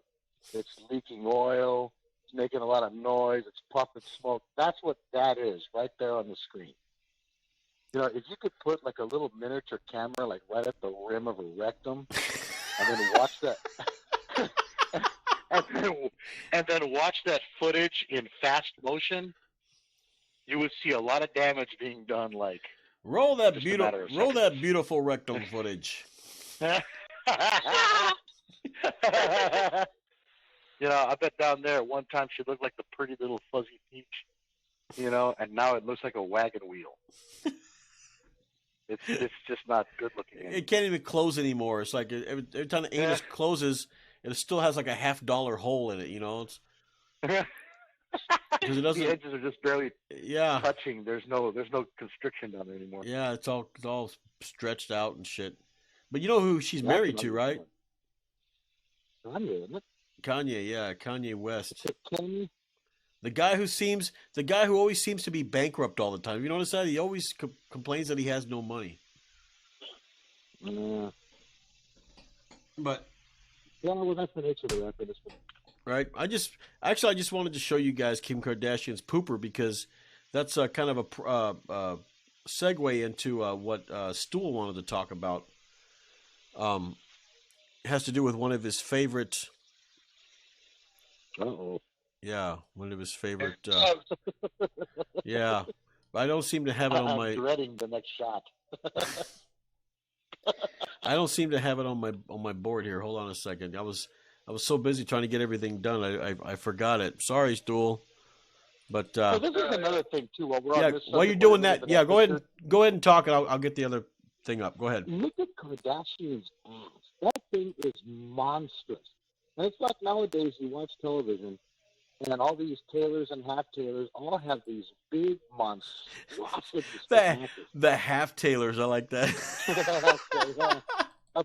You look at the ones like, you watch the old show MASH or some of the 80s shows that had tailors in it, and they had like just regular old nominal asses. Some of them were even flat, just like Heather Locklear and Farrah Fawcett. They're the slender types, little handful of titties, basically no ass.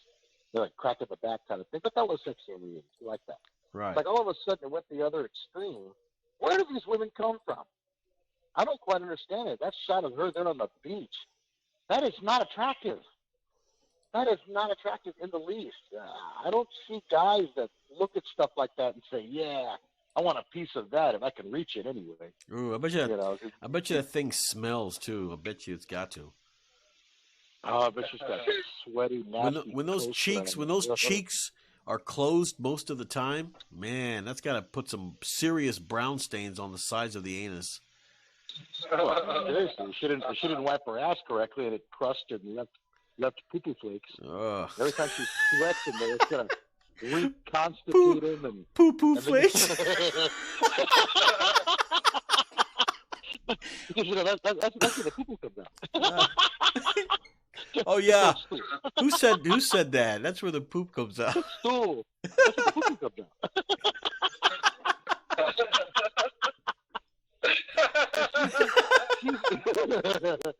She's reconstituting all those flakes and all that dead skin that is kind of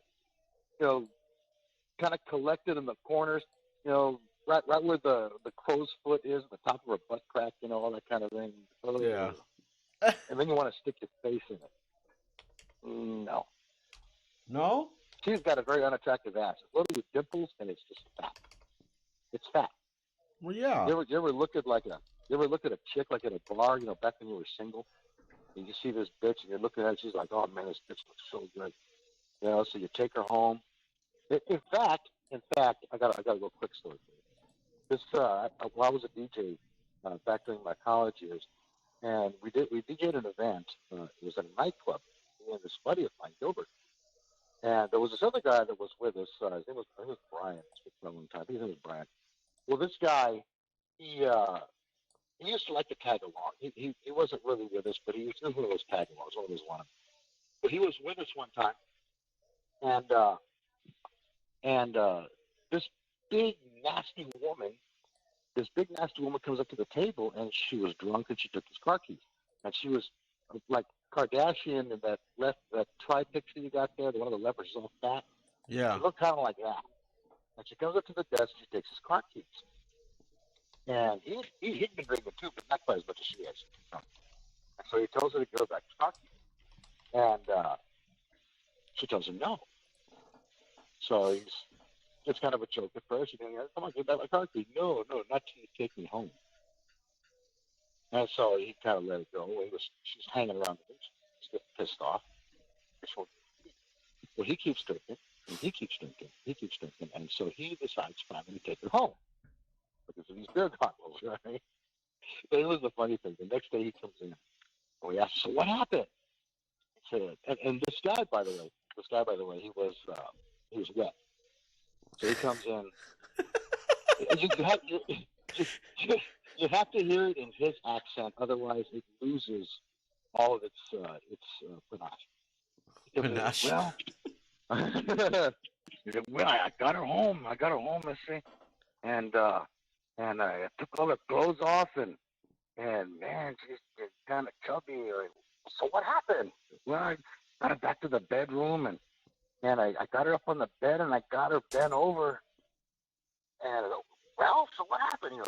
Well, see, in the crack of her ass, she had caca and toilet paper balls on the crack of her ass, and under her chichis, under her titties, she had costra under her titties. So did you do it? Come on, man, did you do it? Yeah. Yeah. That's the most disgusting thing. Oh my God, that was gross. Oh, I'm sure. Caca, toilet paper on her butt. You're still stuck it in there. Oh. Well, now that That's you've disgusting. something that something that Stool had brought up. It was Madonna's fake foofies, or her fake ass. Her new ass. It's new. The phony fulpus. The phony fulfus, exactly. Look at that thing. Holy There's shit! juice in there. Juice? That's not air. That's juice. That's not air. That's juice. is ridiculous, man. Look at Hey, that. What isn't would she that think? the one, the black guy that's next to her? Isn't that the guy who's in the 7-Up commercials? Cool, crisp, and clean. Is he with the? You know what I'm talking about? The bald black dude with the top hat. Or was he the one in Yeah. the James That Bond does look movie? like it, doesn't it? Yeah, it does. But yeah, she's got a big old gigantic fundio there. Thing's And you know gigantic. what's even funnier is she said she didn't have It to. looks like she's got a really big wallet in the back of her But pants. then it makes you wonder. It makes you Maybe wonder it's a big boobo. is that a Photoshop? You know, where they could stretch out, you know, the photo right there, maybe. Yeah, you think so, but there's a video of her actually twerking on stage, and it looks heavy as fuck. Like as she doesn't have to twerk. She just moves her body up and down. Her butt cheeks just go up and down like naturally because they're so heavy. They just bounce.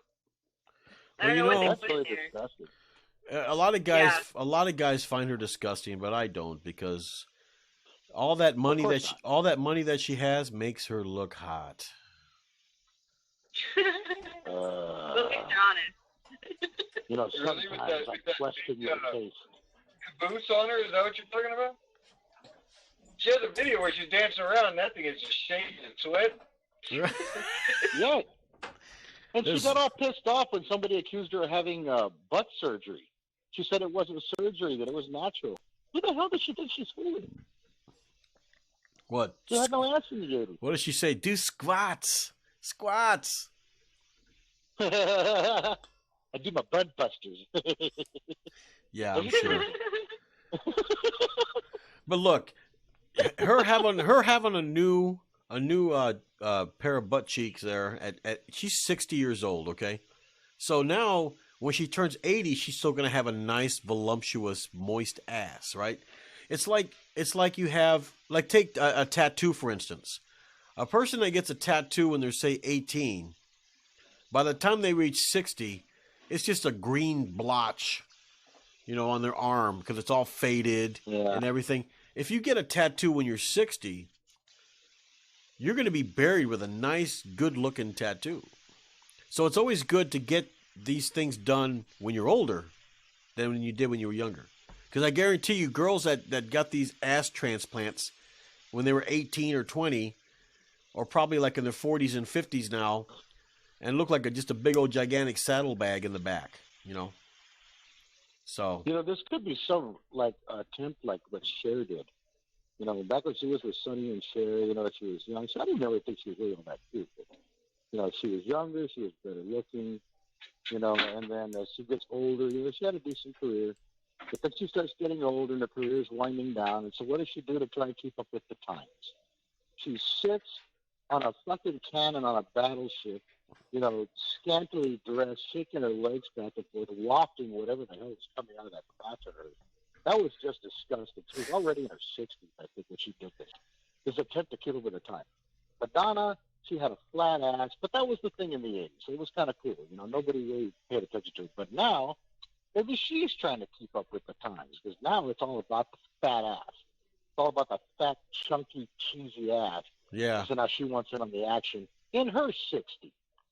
I mean, give me a break. you know, it's like she doesn't. What, she Yeah. doesn't have enough money as it is. I mean, geez, that woman's rich. Well, she could have afforded a better ass. That's for sure. That thing's disgusting. It's too big. She got Whatever- just a little whatever smaller. It hap- might not have been too bad. Whatever happened to hiring a personal trainer? I'm sure they can get you a nice juicy booty after a couple of weeks of squats, you know? So. Uh-oh, people are leaving.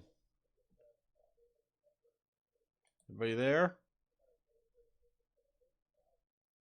Guys?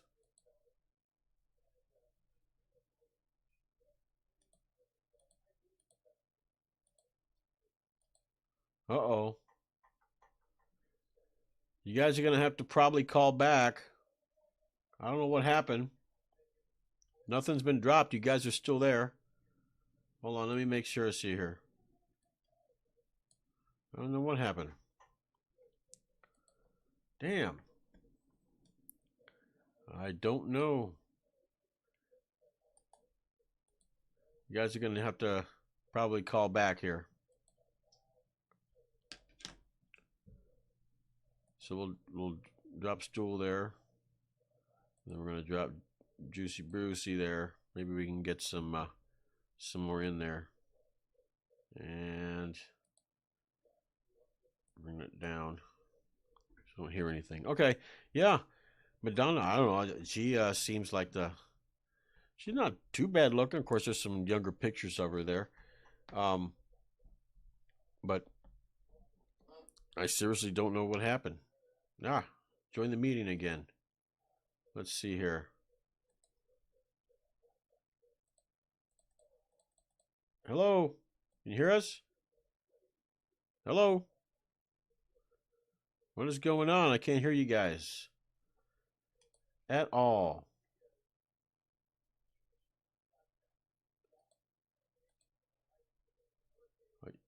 Are you on? I don't know what happened. Nothing. Not a sound.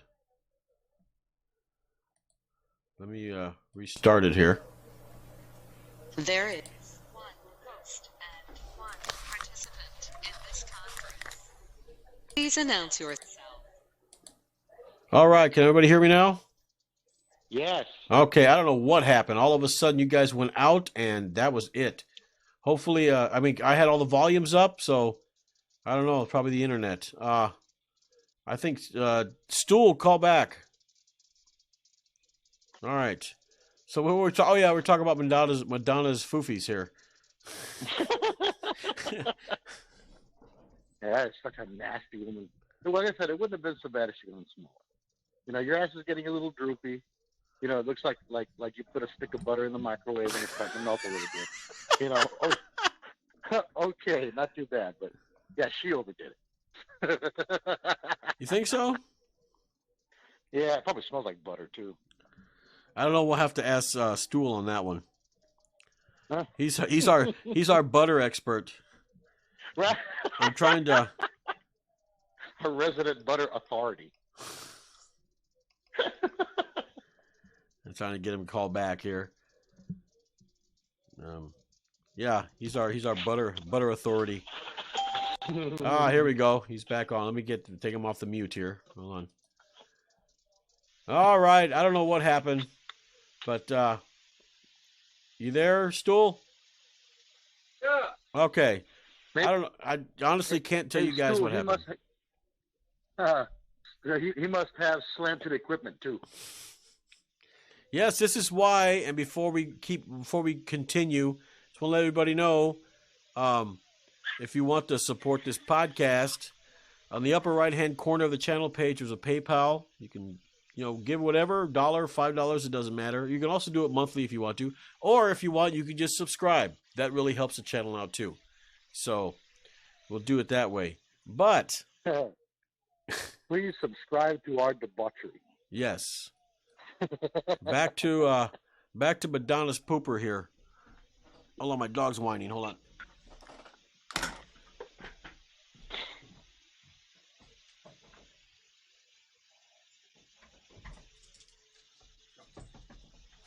What is it about? Yeah, so Bruce was saying that her ass probably smells like butter, and I said, well, we have a butter expert here. He's an expert on butter. So we'll have to ask you, Stool. You think her ass would smell like butter? Would you like to find out? Would you like to find out what a 60-year-old buttery ass smells like?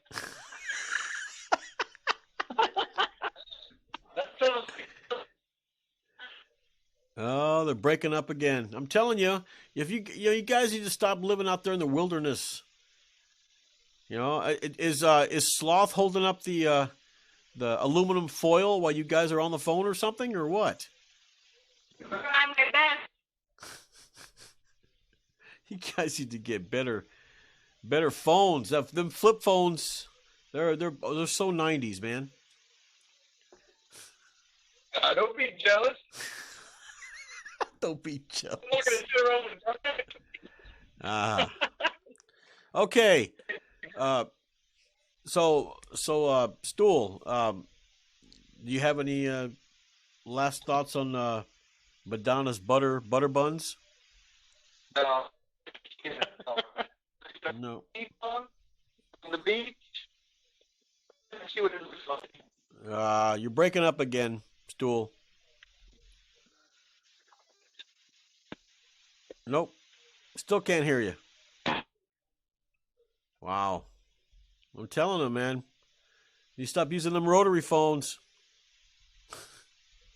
Jeez. So, Bruce, what do you Hear me think? now? Yeah, I can hear you now.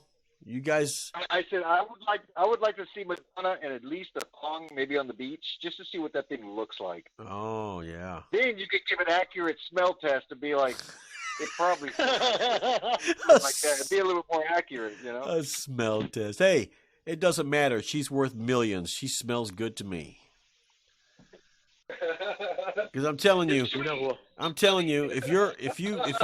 you got her on the king size bed, right, the canopy bed, and you're fucking her, and you're like, Jesus, I gotta fuck her again. And then you look up, and there's all her deeds to her yacht and her fucking mansion. You're like, oh, that's gonna be mine. So you continue to keep fucking her. You know, that's what it is. You Of put course those. that's what it is. I would do that with Jessica Tandy. You keep looking at that bank account when you're looking at that 90-year-old wrinkly, whatever the hell's left, the remains, you know, for the last 80 years. But you keep looking at that bank account, I'd keep fucking Jessica Tandy too. Oh yeah. Well, who's that other one? The one the other actress, the ugly, small, fat one you always talk about, Bates. Kathy Bates. Yeah. What if it was Kathy Bates and she said, Bruce, I'm gonna give you the my will. All the money is going to you. All you got to do is just eat this. And she opens up her legs and she's got like a yellowish substance on her lips, and she says, "Eat it, Bruce. Eat it." Would you do it? I'd say how hard. Oh yeah.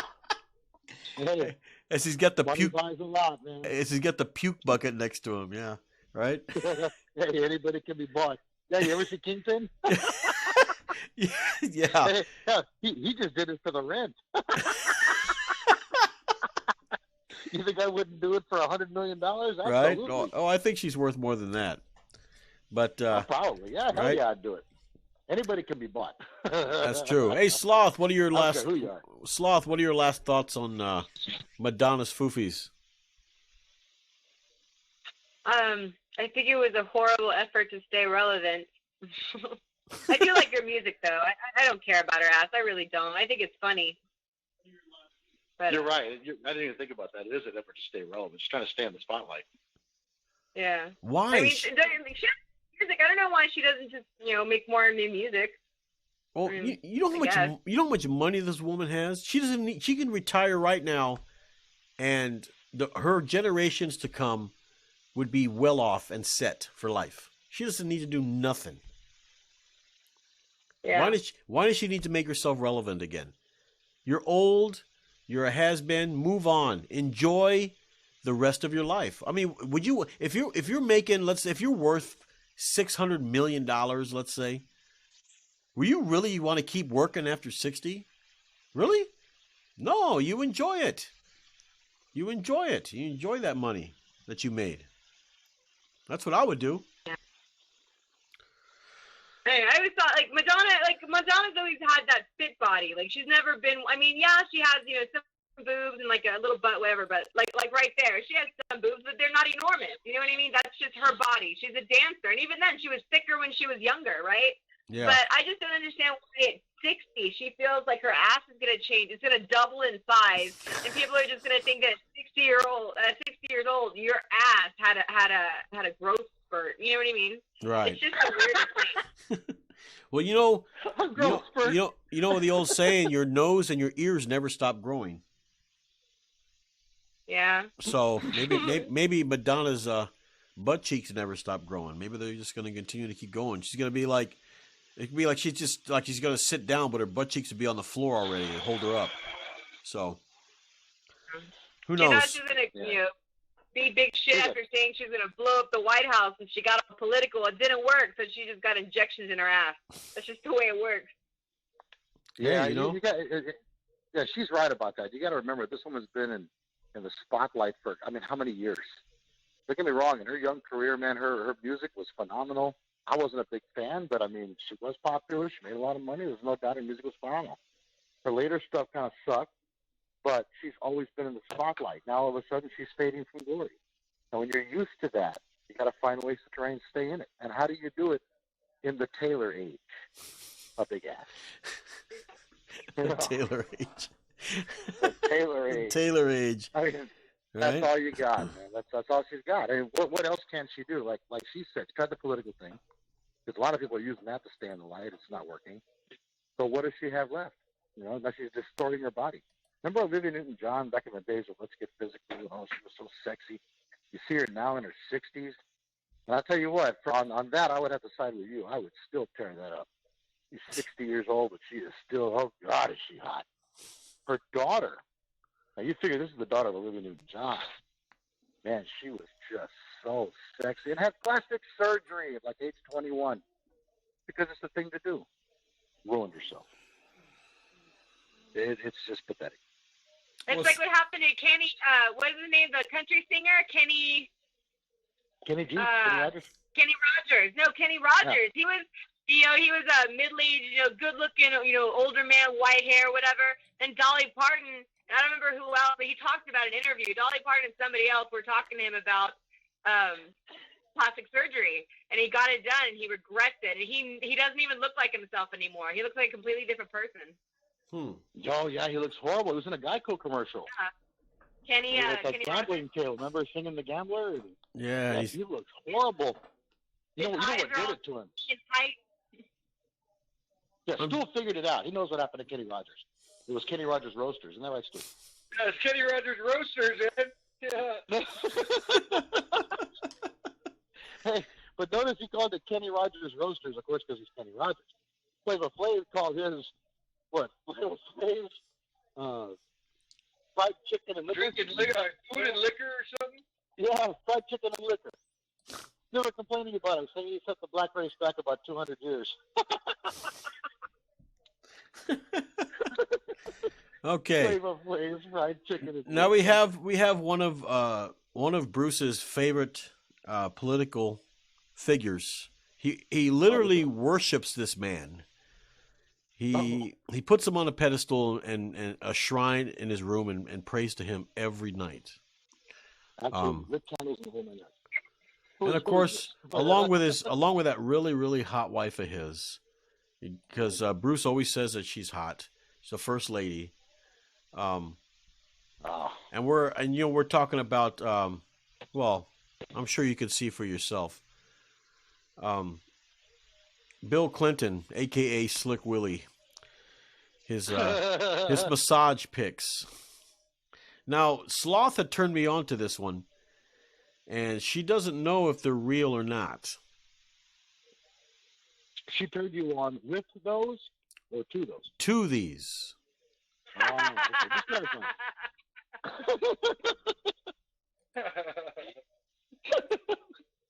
Just to clarify. Now, of course, I have a few memes to go with it, of course. But, no, I don't. Let me. I think it's him. If it's doctored, if it's a Photoshop, then it's a damn good one. Let me tell you. Yeah, that's what I thought. It looked, because I didn't find it. I found it on Facebook, so it wasn't necessarily anywhere reputable. But it just looked so good. Like it just, even the finger on the side, I was kind of blocking the thing. It just looked like too good of a picture. Yeah. Like to be fake, but I don't know. But apparently, there's other stuff going around about that picture. Well, I'm putting the still shots in here so you can look at it. Now, there's a picture of him, kind of a far away shot, where he's looking at the TV and it's got Hillary on the TV for president, and he's got this hot blonde in the back giving him a back massage. You guys see it yet? No. Yeah. Okay. It's disgusting. What, the fact that he's getting a back massage, or the fact that Hillary's on TV? No, the fact that he's getting a back massage. He looks like he's in a state of total ecstasy with a remote in his hand. Well, he probably is. You get a back Just massage a from massage. some big-titted Swedish girl to see if you don't get turned on. Oh, wait, that's right. Well, perhaps. No, it was Well, with perhaps, you. but I mean, she looks like she's working her thumb down to his butthole.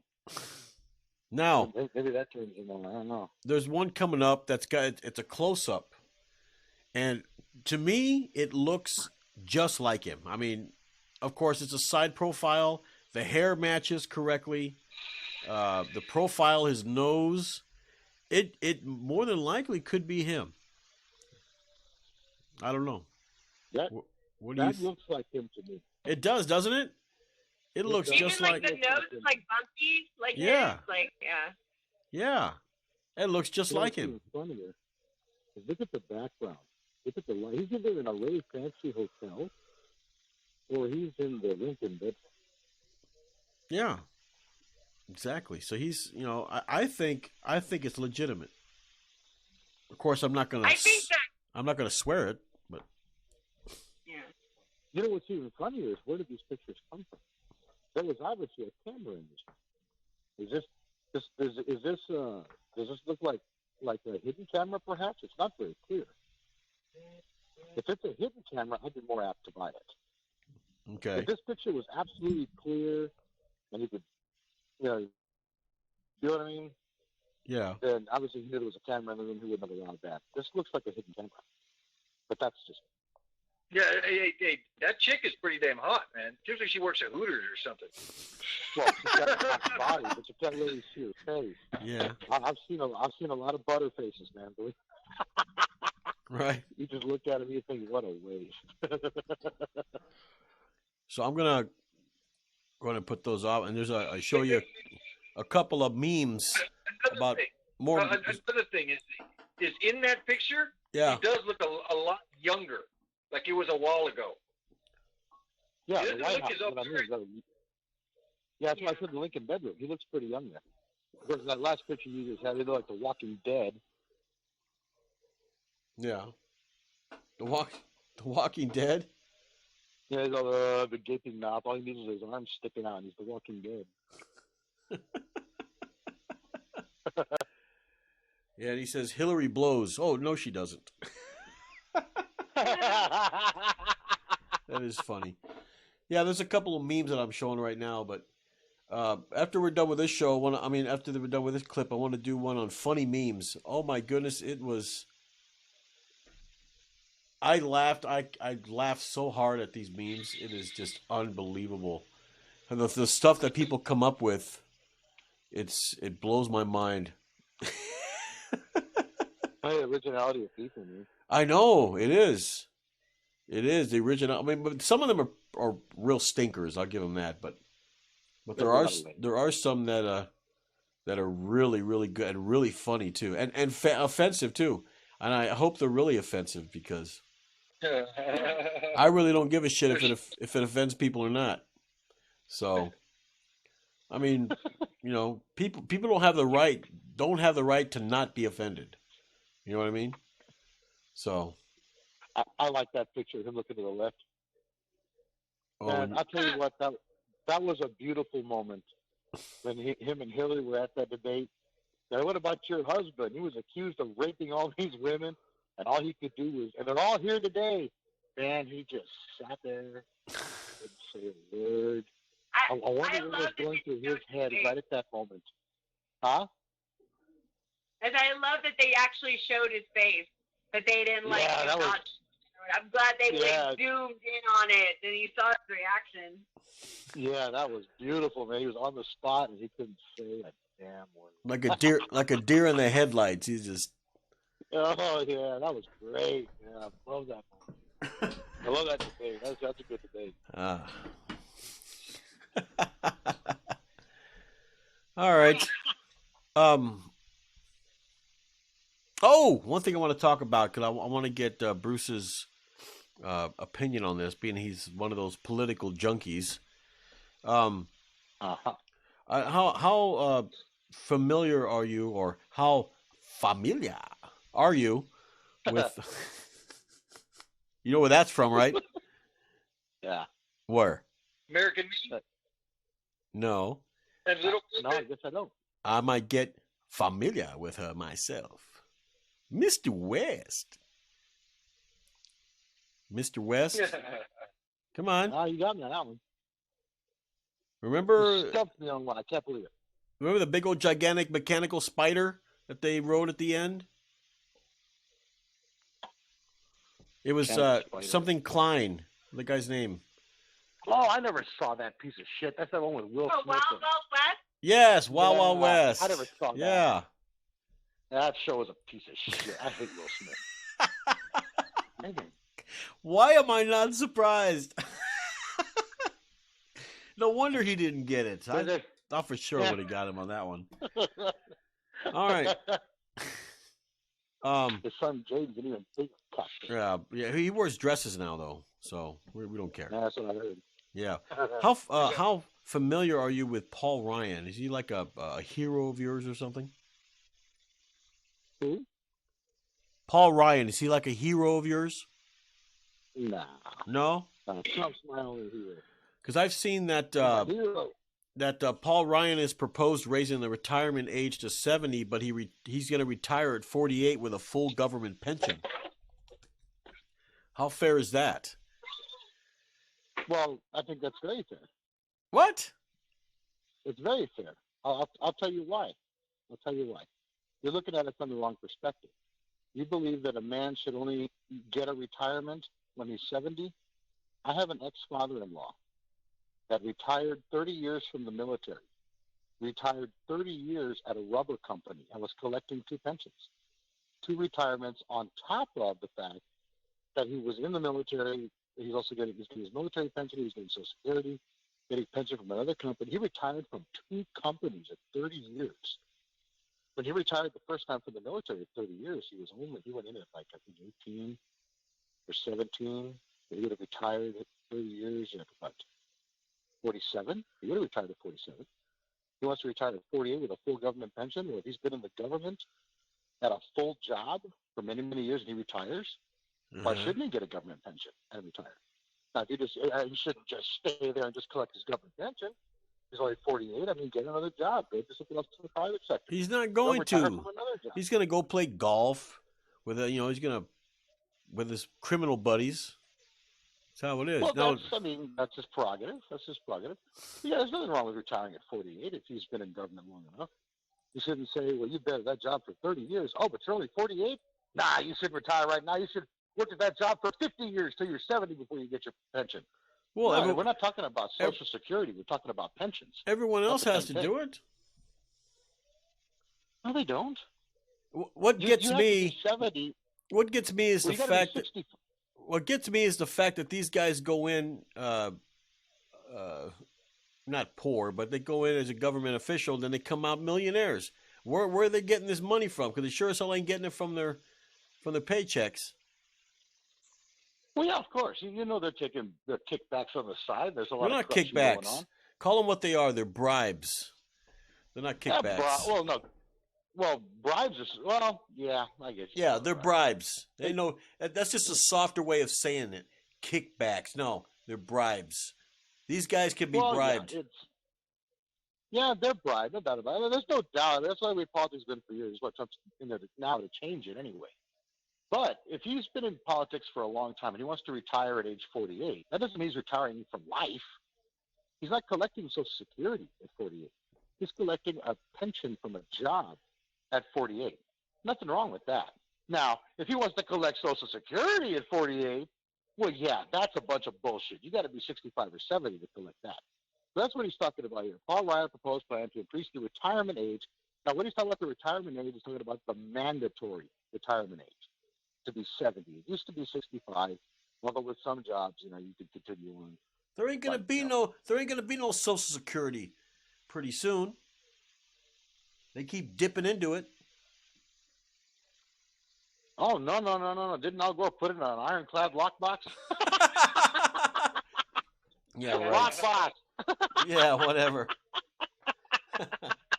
Anyway, I just wanted to get your. But I know how you get that. You're that political junkie, so I figured I'd throw that past you to see. And of course, you answered like I expected you to answer. In with the truth? of this man. Well, no, you're confusing. Like I said, Social Security with pension. Are you on It's his not balls? the same thing. Are you on his balls? What? Are you friends with him on Grindr? Is that what it is? Oh, every night. How'd you know? Yeah. He's got a pretty mouth, boy. Well, make sure you don't put that. Make sure you don't put that gimp mask on too tight. Okay.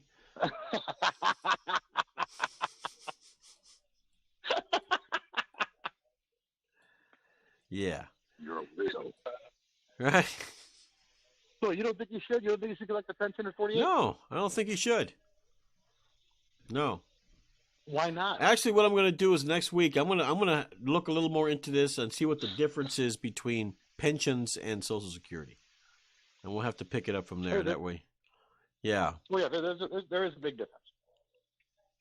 You get a pension from a job, you get it when you retire. You don't get it when you're sitting. Well, we'll see. Yeah. Pension and retirement.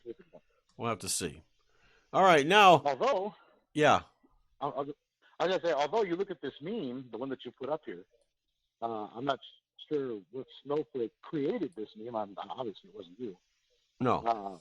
But they have obviously confused the two and trying to make Paul Ryan look bad by phrasing it the way they did. But yeah, it's incorrect. It's not even correct. So it's misleading. It's a misleading meme. Well, what isn't in this world today? Everything's misleading. You know? I mean, look. There is so much, like I said last week, there's so much information out there. You don't know what to believe. Some people will say butter is bad for you. Stool would say butter's good for you.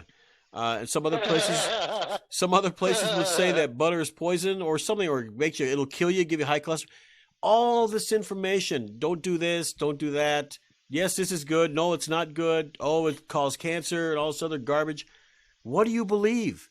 You just basically just pick and say, you know what? I'm going to believe that. That's all you can do because you don't know who's right and you don't know who's wrong. Well, that's true. But you know where the danger comes in? Huh. The memes like this are created by snowflakes, by these ignorant-ass, college-age, high school-age kids that think they know it all, and then they try to educate the public on their whole whopping 17 years of world experience, you know, and of course they're only 18. Right. And they try to educate the world. And that's really where the problem is, to be honest with you. Right. All this meme stuff is from a new generation, and they're educating the world with their stupidity is what they're doing with their ignorance. And it's tainting the minefield. Is that what it is? Yeah. You step on some of these mines, you blow up. You step on some of them, and all you get is a poof of unicorn farts and glitter and a rainbow. You know, that's what some of this crap is, man. All right. Now, basically, this last thing that we're going to talk about is basically just some funny memes that I found over the internet. And, of course, we're going to have to start off with Kim Kardashian because we were talking about her. So it says, this is the factory that makes Kim Kardashian's underwear. So you guys will see it in a few minutes here, a few seconds.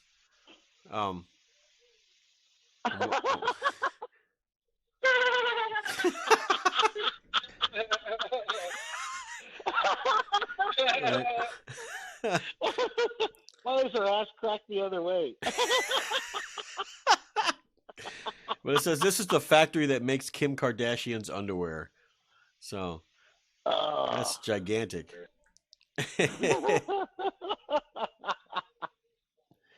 All right. The next one is basically this was actually for Bruce, and I'm gonna give it about 5 seconds here so you guys can check it out. He'll appreciate it. You've probably seen it before. I'm tingling with anticipation. Yes, I'm sure you are. A loading afro. Loading afro 50%. Maybe it was on special, half off. Shown up. What was that scene? Shown up. The villain from The Last Dragon. Oh yeah. Shown up. That's what he looks like. Oh yeah, that was modeled after that movie Kung Pao too, or Kung Pao was modeled after that. What's his name? Betty. Who? Betty had that half a haircut. Betty? Yeah, the movie Kung Pao. Enter the Fist. It was a speech. Betty. Yeah, he had hair like that. Now this next one, Bruce is really going to appreciate, because I know how much he loves the Islamic faith. But I think Bruce would really want to be the conductor on this train. Is it the guy with the goat or something? No. It's a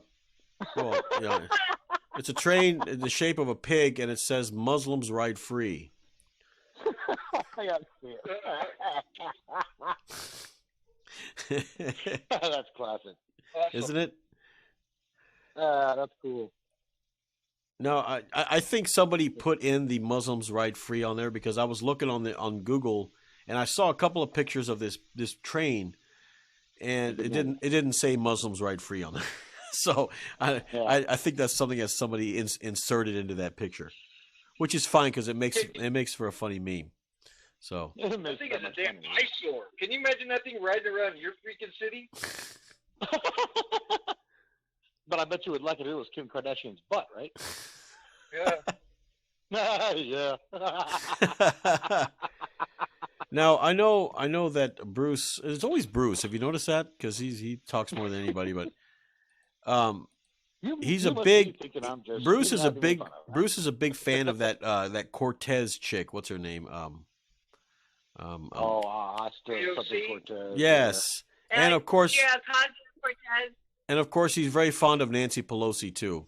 And the next meme is a picture of Nancy Pelosi with some Tide Pods, and she goes, "Wow, these are pretty good." And that Cortez girl says, "See, I told you."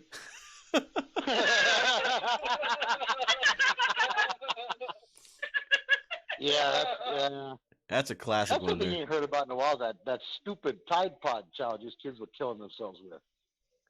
Well, I guess Just thinning the herd. Yeah, pretty much thinning the herd. What's next? Oh, what's next is going up on a 62-story building and jumping off or something, you know. So now that that's done, always something stupid. Yeah, now that is done, what's next? I'm waiting with anticipation. Anticipation. Ice with baby powder.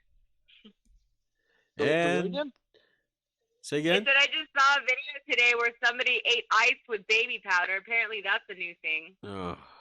Jesus Christ. Anticipation is making me wait. Everyone knows that commercial. Ah, Swill. Or you're talking about the ketchup commercial. Yeah, the ketchup commercial. Now this next one. That's why I think Swill. This next one here, it basically says there's always someone willing to do it cheaper, and that's true. That's true. You know, you always get a contractor. You find out who the cheapest one is that will do the job, and sometimes you get that old saying, you know, you get what you pay for. So you got this bald guy who's looking at a picture of a Pegasus, and the other guy's drawing something. It looks like. Oh, that's terrible. Yeah, but it says there's always someone willing to do it cheaper, and that's true. And you know that ought to be something you do a bit on. Cheap tattoos. I've seen some guys that have spent. You know, I don't have any tattoos, but if I was ever thinking of getting one, I would pay out the nose to get it.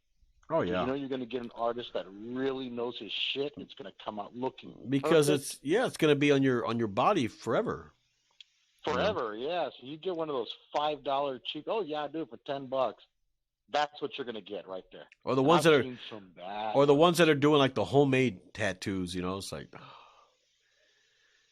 And of course, spend any money. And of course, instead of getting them on a place where you can hide, they put them like on their neck, where it's clearly visible to everybody. And of course, it didn't come out very good. You know, so. Hey, I don't know. Have you got any tattoos? No, I don't have any tattoos. No. Allow me to recommend one. What you ought to do is get a tattoo of an asshole right on your asshole.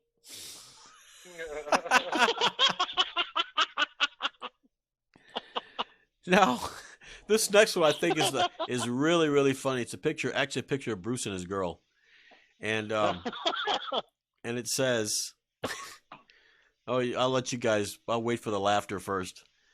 Okay. So, this is what happens when you actually go fuck yourself. Oh, they're cute and put together, though. Hey, you know that girl on the left?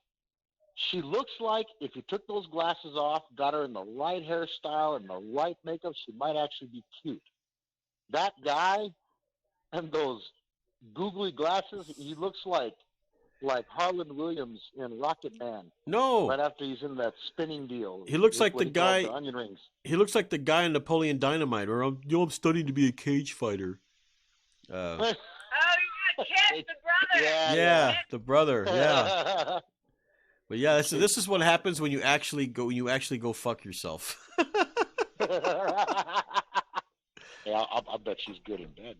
And that's the master race right there. The master race. I bet she can tear it up. I'm sure.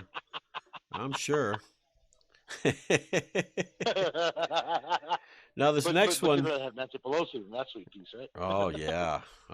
Come here, baby. You got it. That last picture you had of her in the Tide Pod, where she's cleaning her teeth. That's going to be her wiping off one of your pubic hairs off her teeth. Right.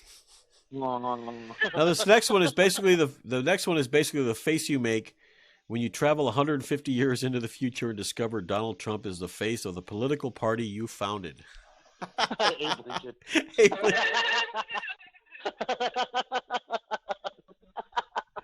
He does look like Abe Lincoln. I'll give him that. And Yeah, the beard and everything. Yeah, even the facial structure looks just like him. Yep. Yeah, I'll give you that one. No, this next one is I'll just let it speak for itself. I'll give it about 5 seconds here. You guys can see it, but it says, what the fuck is he blow drying? His thoughts?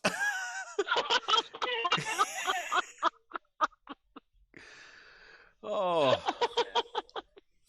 That's ridiculous. He's blow drying his ass. So Oh man. now, of course, one of my favorite sitcoms from the 70s is Good Times, and there's a meme here with what's her name? Is it Ethel, the mom? No, it's Florida. Florida, and she puts. Well, I'll give it a second here. Yeah, that was like a scene it costs from Maude. It costs $0 to say good morning. Lord knows I love free shit. Yeah, I love Good Times. That was a great show. Oh yeah, if you go on that series 9, they got all 6 seasons of Good Times. Oh, I just bought it all on disc. You know what I've been trying to find? I have been trying to find Alice. Oh, it's available on disc, yeah, but I haven't been able to find it. I found it online, but the episodes weren't downloadable. Yeah. And the quality wasn't very good. Yeah. But you can buy the seasons, the whole set.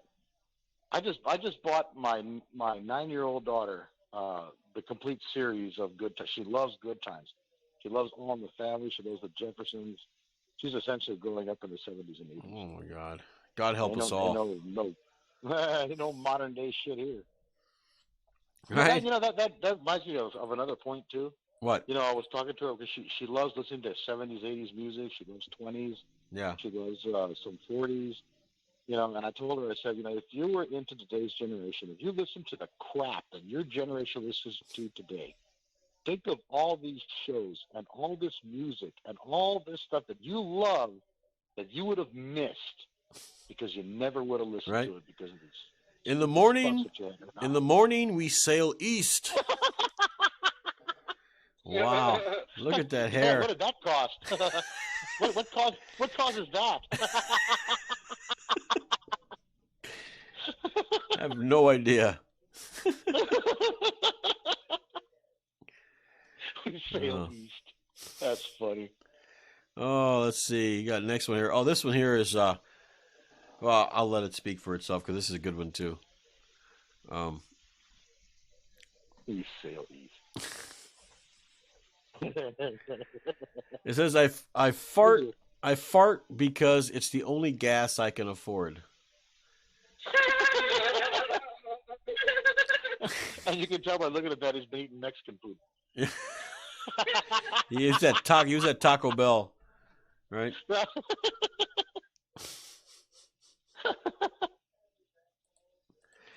Now this next one is Bruce's favorite porn star.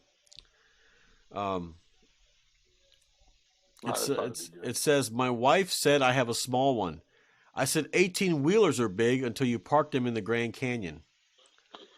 And it's got a picture of course, America's favorite porn star, Ron Jeremy. Oh, the guy's so gross.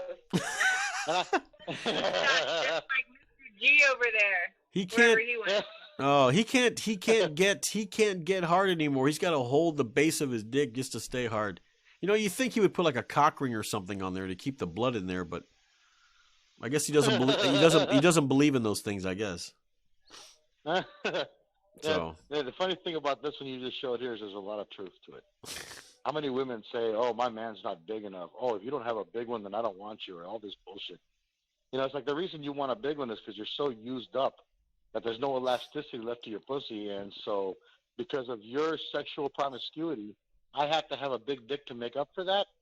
Nah, fuck you. Why don't you tighten up your pussy and just take my small dick, you know, and be satisfied with that? Why do they always put it off on us? Right? Why is it always our fault? They always do. Yeah, it's them. If they were a virgin, they wouldn't have any problem with a small dick. Right. Now we got this next one. There's like 3 more left, but next one is basically a guy. Goes to an office and he strips down naked, and he says, "So, do you like touch my balls first, or how does this work?" And the guy goes, "Steven, I'm your dentist."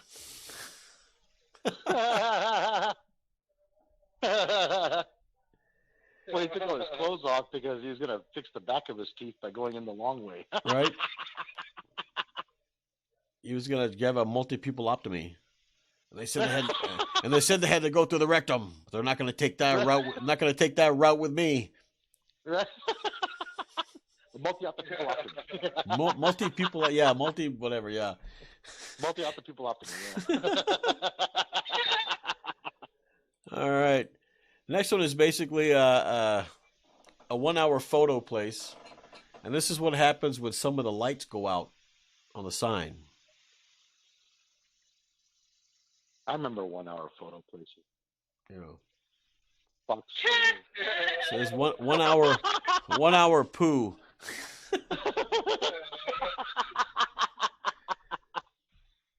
Maybe they turned it into a Skiddo can place. It's a Skiddo can. Oh my god, I haven't heard that in a long time. Skiddo can. Yeah, those Porto shitters. Yeah, Skiddo can. New management. The Skiddo can. Yeah. Yeah. Now, this one here is basically for Bruce in the Catalina Safari. And oh, good God! Oh, this is going. And it says, "I don't always fuck up, but when I do, I fuck up big time." Hey, what can I say? Right? What can I say? We all had our moments, yeah. Yes, we have. I can honestly say we have all had our moments. Damn right. So that's the end of that. I got nothing else, actually. We've been at it for almost 3 hours now. So, but hey, you know, instead of working the night shift now, they got me working days. So it's kind of throwing my schedule off now. Because, you know, normally I'm up till 4 in the morning, but now that they got me working days, I got to get up at 5 in the morning to go to work, and I'm actually get to leave work when it's daylight. So it's going to be a first for me. It's So daylight at 4 in the morning there. no, it's when I leave work. I leave work at 4:30 or Oh. 3:30, and it's daylight. Most of the time when I leave work, it's 1:30 in the morning, and there's no cars anywhere. Ah, So shit. I used to work night shifts my whole life. I know I worked the 7:30 night shift for o'clock in the eight. morning. Worked the night shift for 8 years, and now they're like, well, we're going to put you on days. Like, oh. But the Did thing you like is, it? I love the night shift. the thing was, I was working 4 days and then had 3 days off. But with the day shift, they work 5 days, 2 days off, so I lose a day off. It sucks. That sucks. Yeah, well, what can you do? They got you by the balls. They got you by the short and curlies. Yeah. They got you by the short hairs, right? Yeah. So, but hey, look, what we're gonna do basically for about another. All they've got you by is the stubble. You manscape, don't you? They got you by the 5 o'clock shadow. Yeah, that's it. How do you know I manscape, Bruce?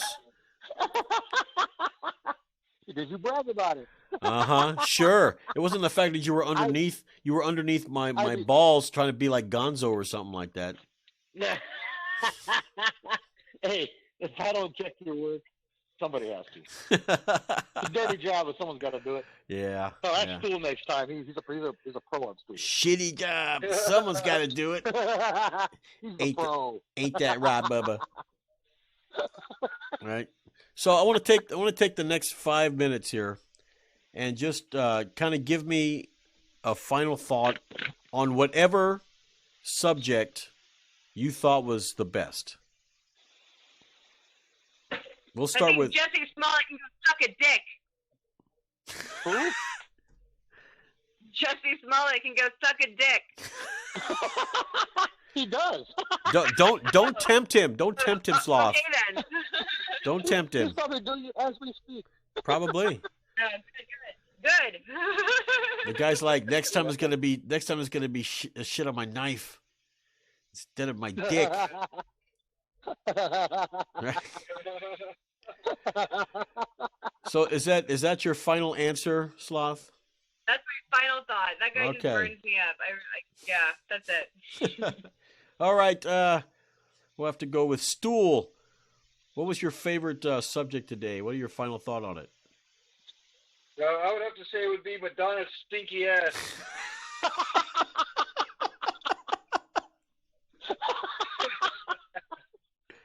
What did you find so intriguing about her anus? You know she's got tufts of hair all over. Actually, you know what? She might have a little statue of Buddha in her anus. Because that's where the people comes out.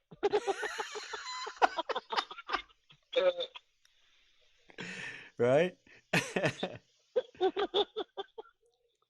So what do you think, Bruce? What's your final thought on the subject that was compelling to you?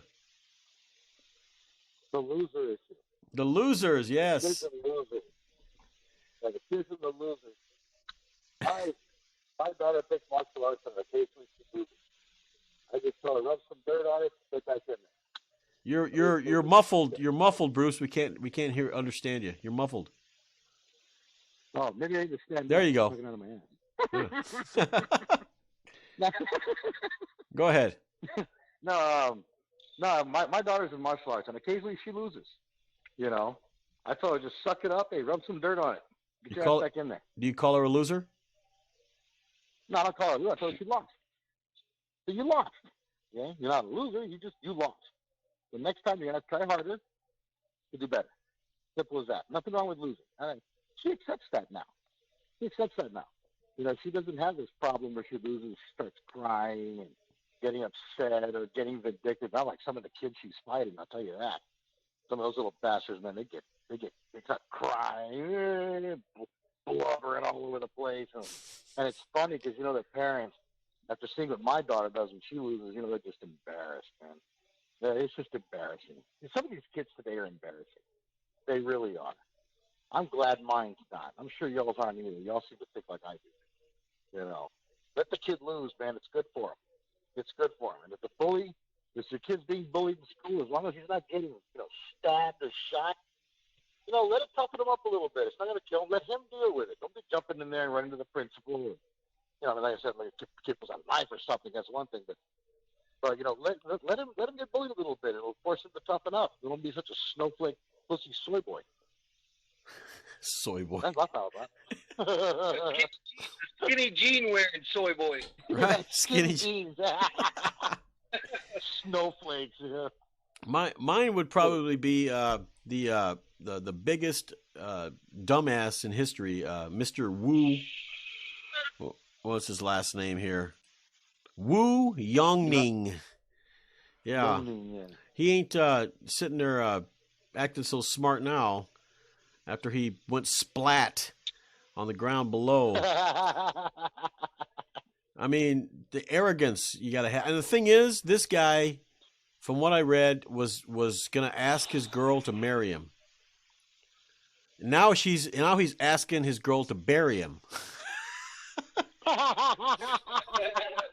Now, yeah, I mean, come on. Why would you go up a 60, no matter 60, 70, 80, 90-story building and not just go there all the way up to the very top where they have the little needles, way at the very, very tip where it ends and go right up there? Are you out of your fucking mind? I mean, what goes to somebody's head to know that? I can understand. I can understand if he had safety equipment. Okay, he's doing this. He's a trained professional. There's people watching out for him, but this guy had nothing, no equipment at all, and so he fell to his death. And fuck him. Who gives a shit? I'm gonna go eat a steak now. So that's the way I see it. He's become a steak. Yeah, pretty much. Burn him at the stake to a stake. To a stake. So, yeah. Exactly. Like I said. And, if anybody wants to go that route, hey, no one's stopping you. No one's stopping you at all. You go ahead, you do what you need to do. And just to end it, I'm going to end it with this man hanging off a cliff and he's about ready to fall. So, but thanks, guys, for being on. You guys, you guys were texting me some stuff. You guys can text me some more stuff about what you want to talk about next week. Obviously, we didn't. My little thing worked, especially with the trolls, because nobody called in. So they gave up. Yeah, they gave up probably. But like I don't know if you probably weren't on when I was doing it, but they got to call a number now and leave their name and their phone number. And if the phone number doesn't match what I got, you know what I mean? When they text me, their number comes up. If they give me a different number, it's a fucking troll. Yeah. So, there he goes. Alas, poor Woo. We knew him well. So the face of to do the wrong thing. Yeah. And like I said, I hope other kids follow suit. I hope they decide to get up on there and do the same thing. It would make a better world for everybody, I think. And that's my a lot of problems. Yes, and that's my final thought. So, anyway, we're going to go ahead and leave it at that. And like I said, thanks for coming on. For everybody watching. Oh, let me go ahead and chill out one more time here. If you like the show and you want to support the show, there's two ways of doing it.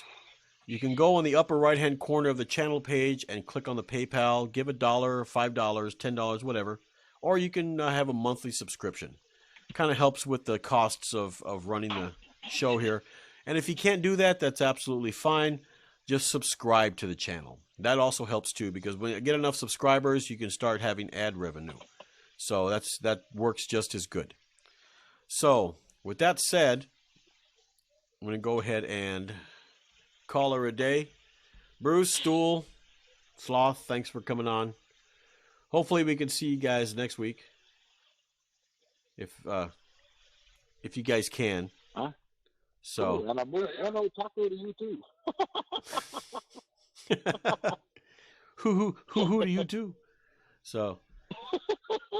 But we're going to go ahead and stay on the line for a second, and I'm going to go ahead and end the show. All right? Just hold on there. All participants are unmuted. All right. Oh. Okay.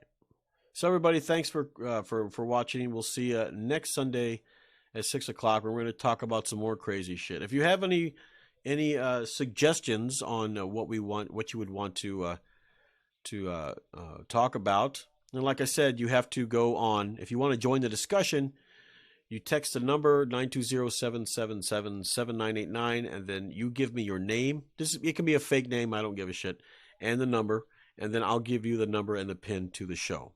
Because we've been having a lot of trolls trolling this show, and I'm not going to start off this channel with fucking trolls.